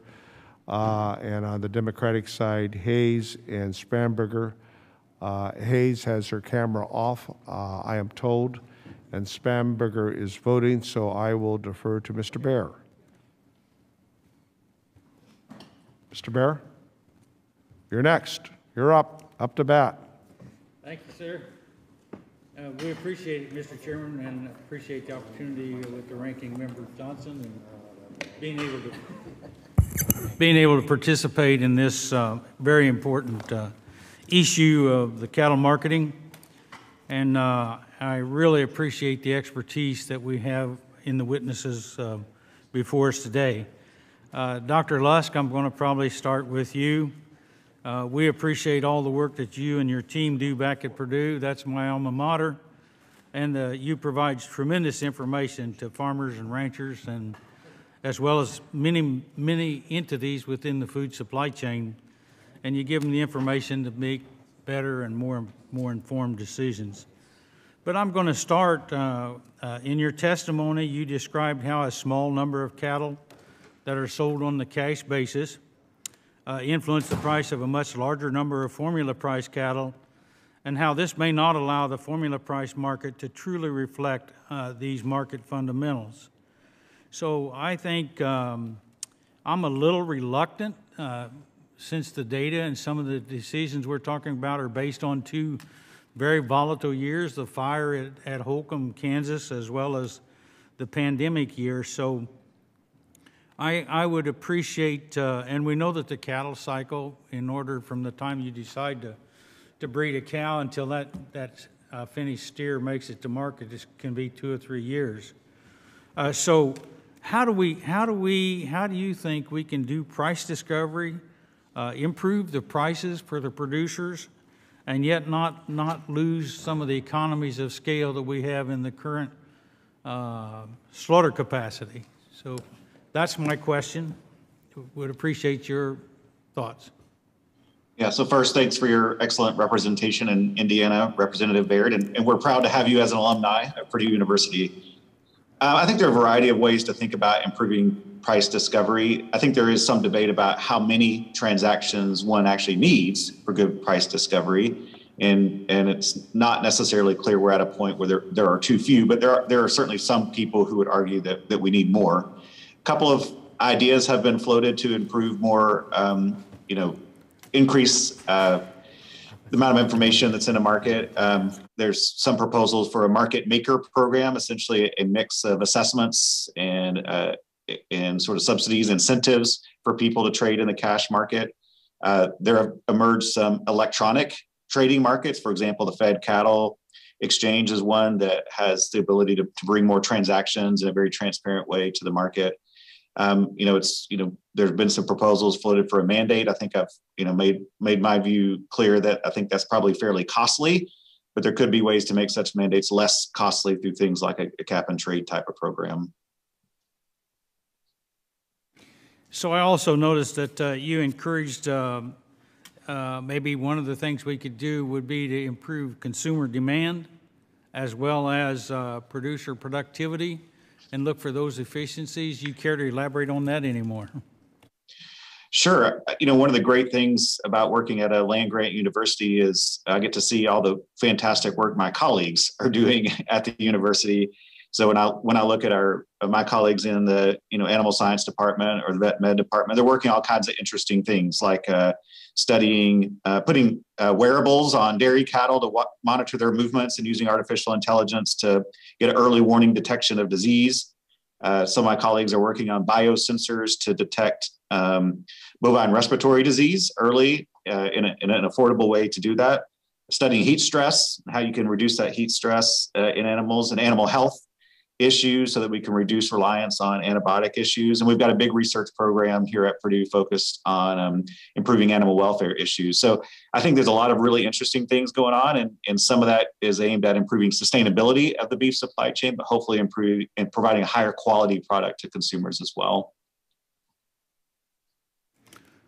Thank you. Appreciate that very much. Does anyone else care to comment on that, the production efficiency and so on, and maintaining the capacity? Congressman, I'll add a couple thoughts, and this is more along the lines of price discovery. I think we've seen in other species that we don't always have to discover price solely at the livestock level. There are examples, particularly in swine, where they use meat prices to help determine the price of hogs that are on formula. So I think any mandate that would dictate that we have to price a certain number of cattle off of a cattle cash transaction certainly hinders the ability to adapt to maybe some new opportunities to price cattle off of beef itself sometime down the road. Thank you very much. I really appreciate it. This is Dr. Vandelite. I just want to play on Dr. Lusk's comment. All those technologies that he mentioned in his response to the question about improving efficiency, the biosensors and such, those are all operational technology issues that now takes that cyber concern that I have at the packer level all the way down now to the producer level. Thank you very much, witnesses, and I see my time's up. So with that, I yield back, Madam Chair. Thank you very much. And to our witnesses, I am filling in for Chairman Costa while he goes to vote. I will now recognize myself for 5 minutes. I'm excited to be here today to talk about an issue that matters deeply, not just to the many cattle producers across my district, Virginia's 7th District, but to all of us across the country that have come to rely on affordable, high quality, and readily accessible U.S. beef. Across my district, I have heard about how disruptions to our supply chain brought on by the COVID-19 pandemic have threatened the livelihood of livestock producers over the last year. And unfortunately, volatility and uncertainty in the beef and cattle markets are not new. Continued consolidation within the meatpacking and processing industry have resulted in long-term reductions in processing capacity and increased risk from unexpected and unplanned disruptions. This is why I was proud to work with my colleague, Representative Dusty Johnson, to introduce the Butcher Block Act, which would establish a loan program at USDA for new and expanding meat processors, as well as a grant program to help increase hiring and processing capacity at these plants. I've been excited to see USDA take steps with funding provided through the American Rescue Plan to help increase competition for meat and poultry processing, and I believe the Butcher Block Act would help expand these efforts and ensure their longevity. So, Dr. Lusk, I'd like to begin with a question for you.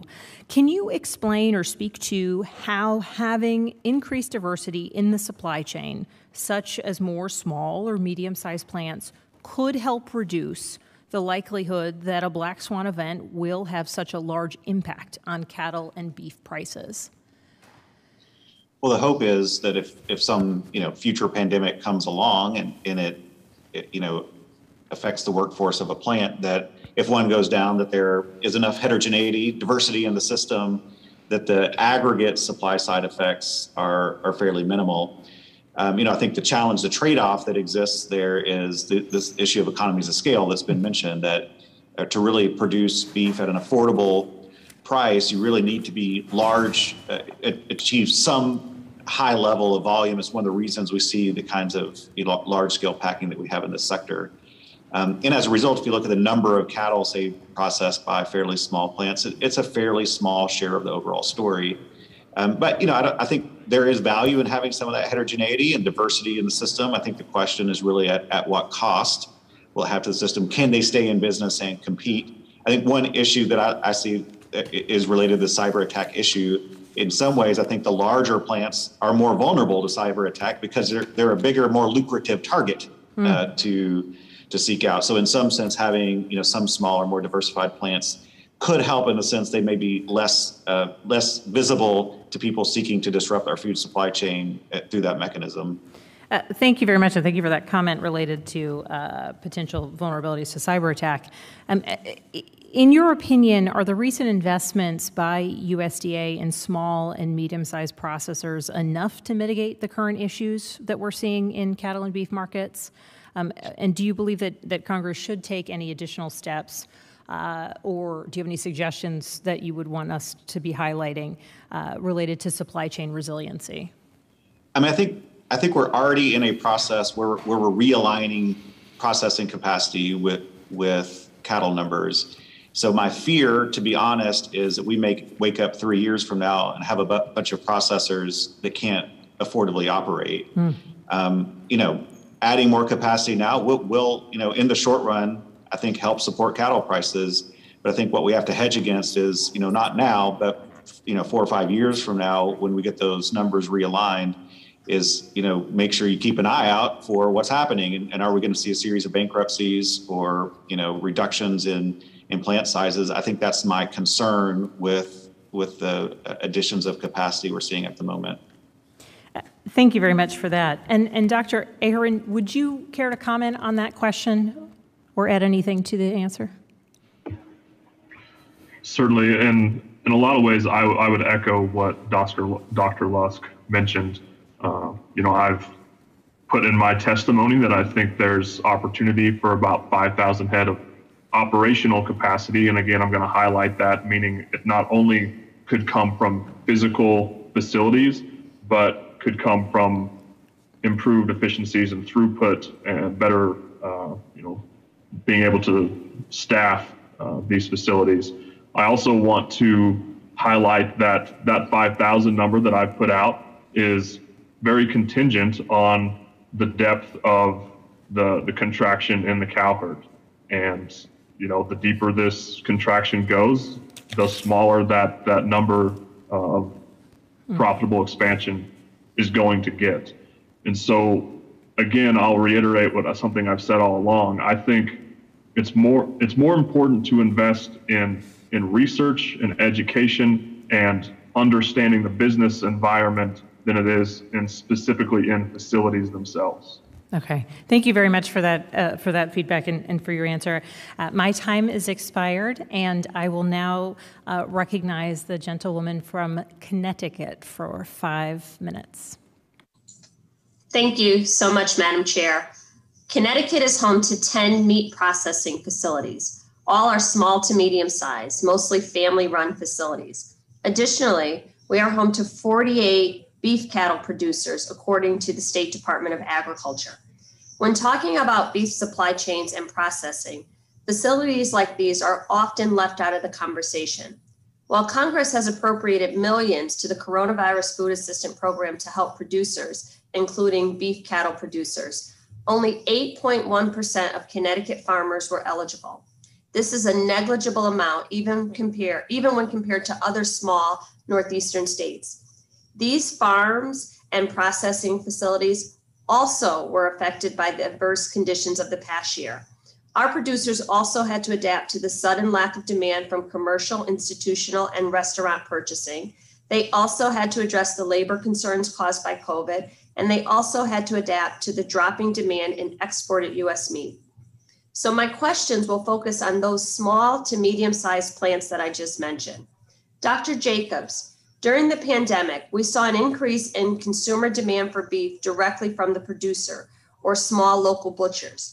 Are there signs that this opportunity will remain as Americans return to a more normal economic activities?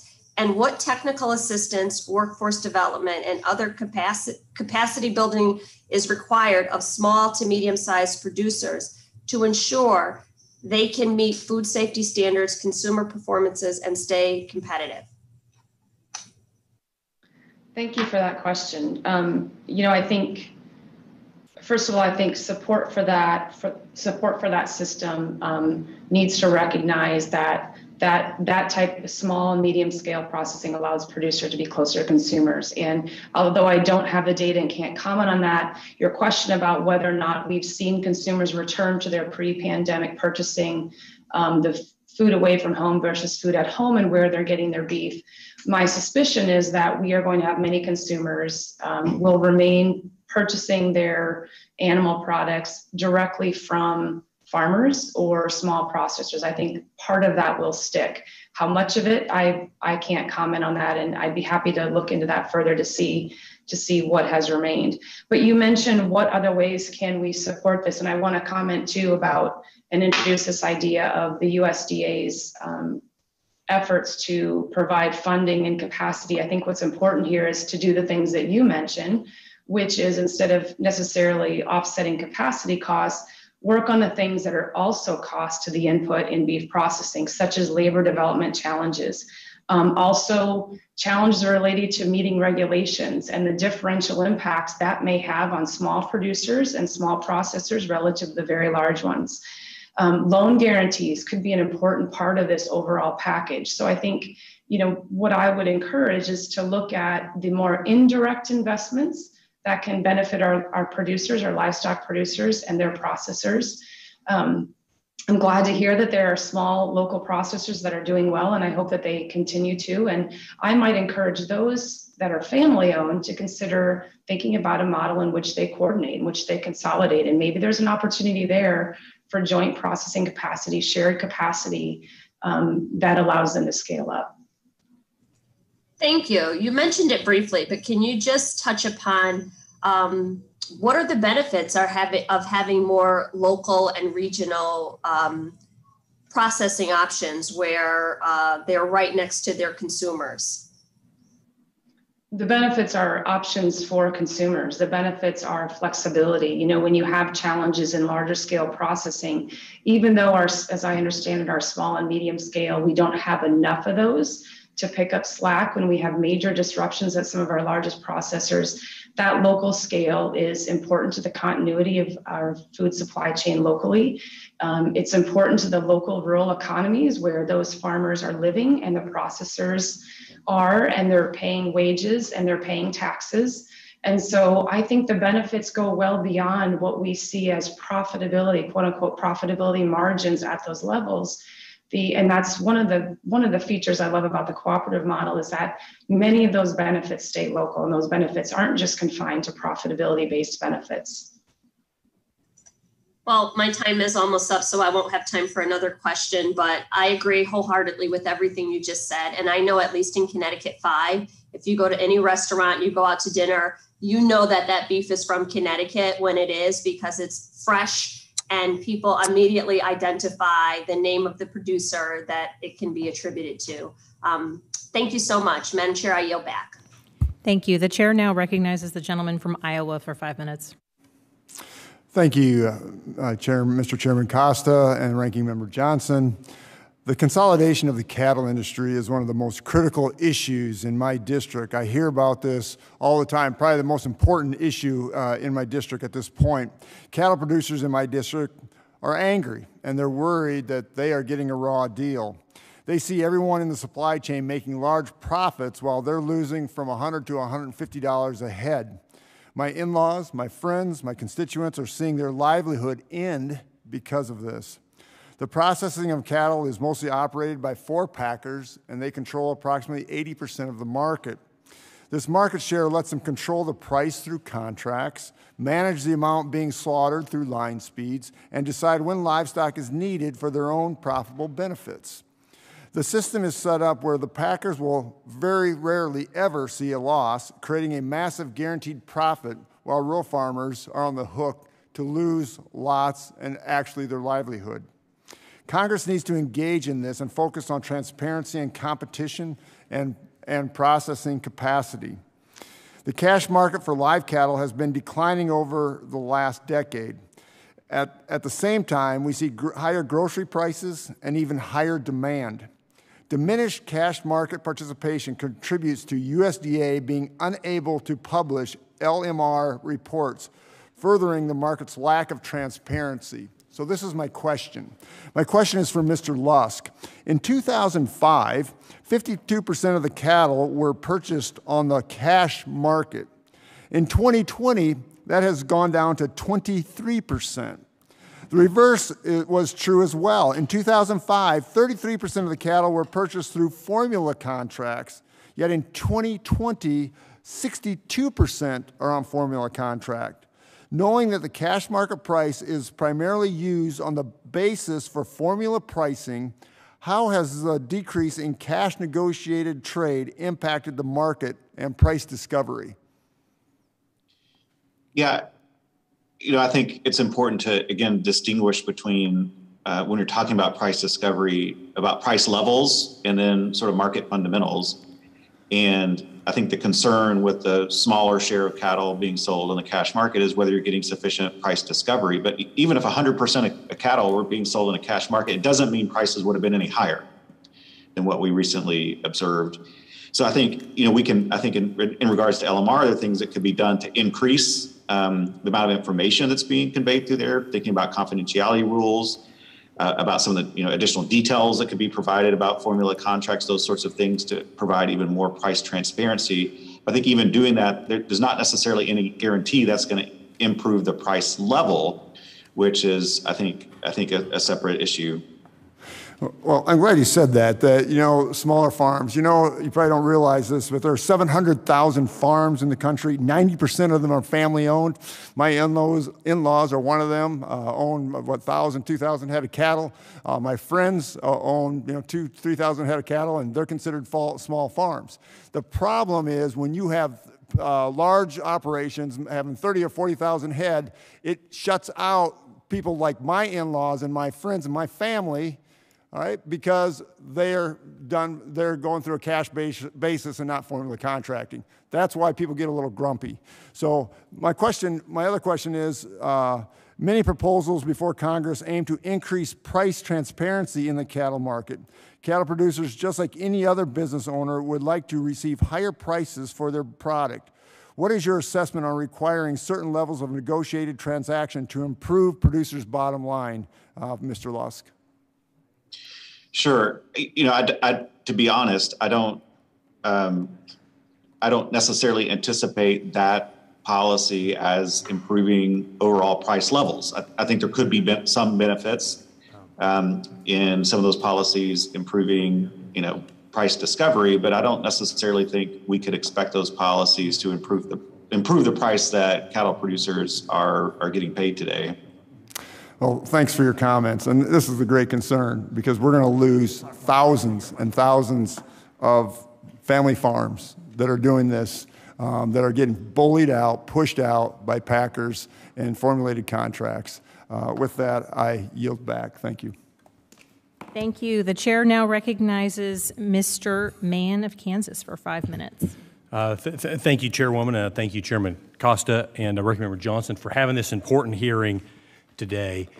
This is crucial to the ag industry as we know it. I'm glad that we're doing this subcommittee hearing. Frankly, I'd like to see this be a full committee hearing because I'm hard-pressed to think of any issue facing agriculture in America today that's more important than what we're seeing in the cattle markets and the importance of the beef industry specifically to American agriculture. It's also very important in my district. I represent the Big First, the largest beef-producing district in the country.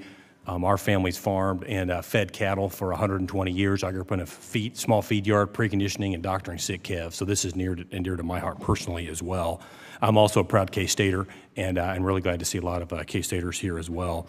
And a lot of concerns about what we've seen over the last 20 months. My first question would really be to both Dr. Jacobs and Dr. Lusk. Congress and the USDA have allocated hundreds of millions in funding towards additional slaughter capacity to help small and medium meat and poultry processors over the last couple of years. Obviously, an announcement more recently as well. There's currently a shortage of shackle space, but as many of you have mentioned, that the cattle industry, like any business, is still subject to the basic economics of supply and demand. So my question really is this: how do we ensure that taxpayer dollars create the maximum shackle space possible? In other words, how do we spend these dollars the most efficiently to move the needle, so to speak? And Dr. Lusk and Jacobs, if you're Dr. Jacobs first, and then maybe Dr. Lusk, if you'd weigh in on that, I'd appreciate it. Yeah, thank you. These investments, I think what I would say is that I think these investments should perhaps think about focusing more on the indirect investments. So direct investment in shackle space, unless we know, for example, that gets these processors, these small and medium, to a point where they can be profitable on their own without the support and without the subsidization, I would question that. And that's why I think a study is needed to understand what are the minimum capacity requirements to get these processors, get small and medium scale. In other words, what is medium scale? What gets them to a minimum efficient scale where they can be profitable apart from subsidization?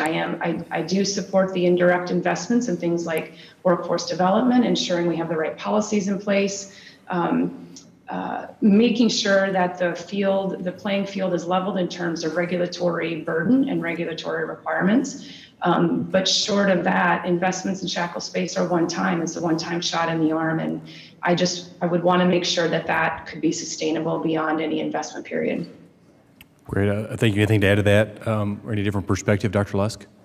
Yeah, well, first, I appreciate the question to think about using taxpayer dollars wisely and efficiently. And I would agree with Dr. Jacobs. And the things that really come to mind is what do you do to increase the size of the pie to improve that overall demand? So some of it is market access issues. Increase that size of the pie by having access to more consumers in different parts of the world, or to improve quality and improve what consumers are willing to pay. That has a longer run benefit for the entire supply chain. And the other aspect too, I think, is innovation, productivity, improving innovation. Some of that we've talked about, the labor issues.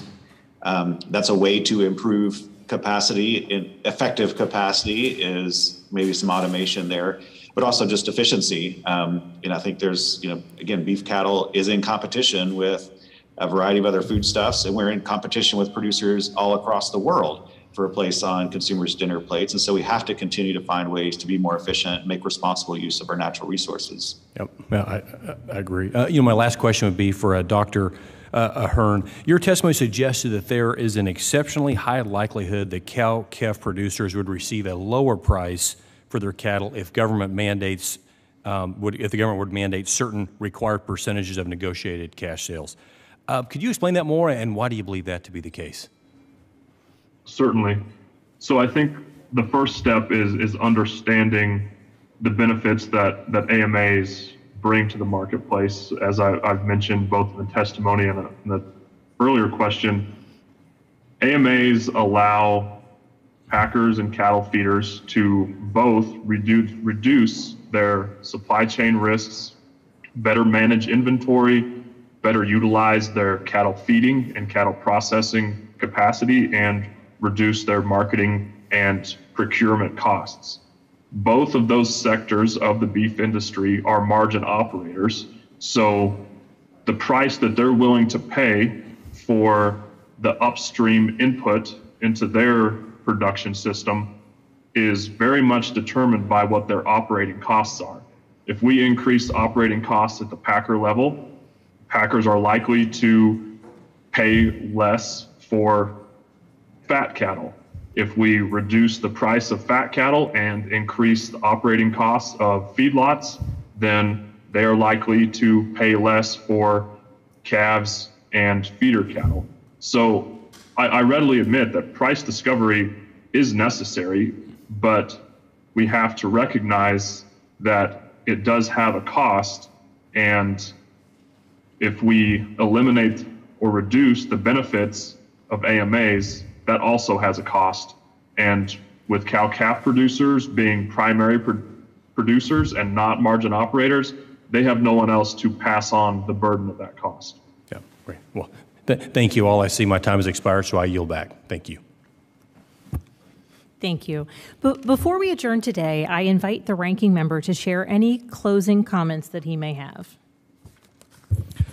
Well, I think this has been remarkable, and I just want to focus on three things quickly. First off, there are hopeful signs in this market. We have future prices trending up, but even more importantly than that, longer term, we have all kinds of macro factors that will contribute to upward pressure on price for producers and should exert some downward pressure on price for consumers. And I think to the extent that we can get that done in a sustainable way, that could be tremendously good news.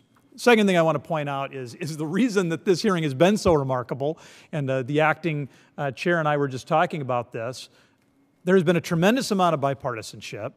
There is a legitimate search for policy solutions rather than just the two sides throwing bumper sticker slogans at one another. There has been a real passion. So many of these members have real life experience with these issues. And then finally, there's also real knowledge. I mean, Congress works best when members wade into areas that they understand and that they have taken the time to fully comprehend. And so I would just close, Madam Chair, by saying this. Not only are the signs hopeful, not only has this been a great hearing, but to the extent that we can continue those four major concepts of bipartisanship, search for truth, passion, and knowledge, I think the outlook is even going to be better yet for cattle producers and for consumers, and that's awfully good news in my mind. Thank you, and I yield back. Thank you very much, Mr. Johnson. And at this time, votes have been called, and at this time, the subcommittee will stand in recess subject to the call of the chair.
Well, clearly, the talented group of members of this subcommittee have done well without me, and I thank them. Are there any further questions? Okay.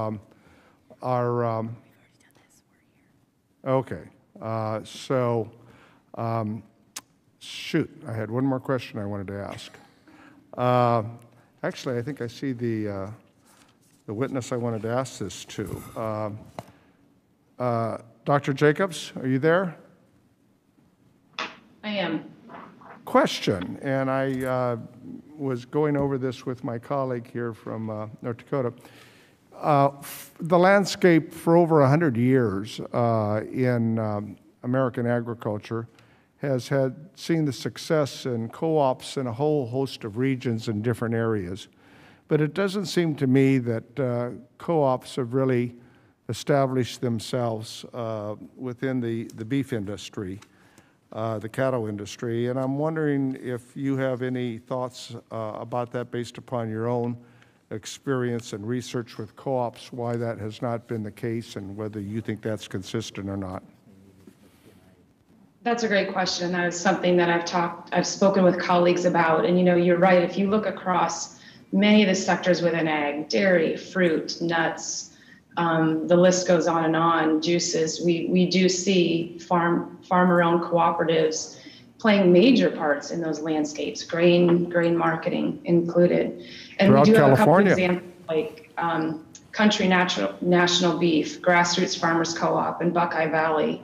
These aren't large-scale cooperatives. And the question you ask is a good one, like why don't we see producer ownership along the supply chain, further along the supply chain in a major way in beef? And I think the answer comes down to the enormous capital investment it requires. That's what I come back to. And over time, the landscape has changed such that, and there's been concentration such that producers who try to form now are really starting a foot race much later in the game. And so that is the only explanation I would have for that. I'm sure there are other reasons, but I think they, that concentration happened early and for factors that I'm not prepared to talk about or an expert to talk about. But I think it has a lot to do with the enormous capital that's required in this industry. Well, thank you. All of our time's expired, and I think we've had an excellent panel of witnesses this morning, and we thank you for your time and your effort. I want to thank the ranking member, gentleman from North Dakota, my friend, and we're going to continue to work together with this subcommittee over the course of this session and the rest of this year to make sure that our efforts are productive and reflective of the needs of the livestock needs throughout our country, and also dealing with issues of foreign agriculture. So thank you all. I want to say that, frankly, the beef supply chain is heavily dependent upon having an important processing capacity to operate efficiently. We've talked about that this morning. Innovative ways to protect and adapt the supply chain to new realities. We've talked about that. I farm in the Fresno, California area, but I don't farm the way my father did, nor my grandfather. I think that the innovation that we see in American agriculture for over 245 years is a great part of its success. There will be externalities such as wildfires or droughts like we're facing in the West. In California, 50 of the state's 58 counties are under drought emergency. But disasters, we know, are frequent, whether they be floods along the Mississippi River or whether hurricanes in the South. And clearly, with climate change, these factors, these weather factors, I think are more constant, and we have to look at how we provide a resilient supply chain and sufficient processing capacity to factor in. So there's a lot of things we got to do. We got to consider. The ranking member and I have talked about ways in which we can work smarter and strategically that will enable us to foster a more shock resilient supply chains, because as we learned in this pandemic, you turn that supply chain upside down and it has significant ramifications, and also more volatility in the marketplace. And that doesn't help anybody. Consumers who are all Americans and our producers. So the chair will adjourn the subcommittee under the rules. Record today's hearing will remain open. The record of today's hearing will remain open for 10 calendar days. To receive any additional material and supplementary written responses from witnesses to any question, any question posed by a member. That is an opportunity for all members of the subcommittee. So this hearing of the Subcommittee of Livestock and Foreign Agriculture is adjourned, and I want to thank the staff on the majority and the minority side for making a very productive subcommittee hearing. Thank you very much.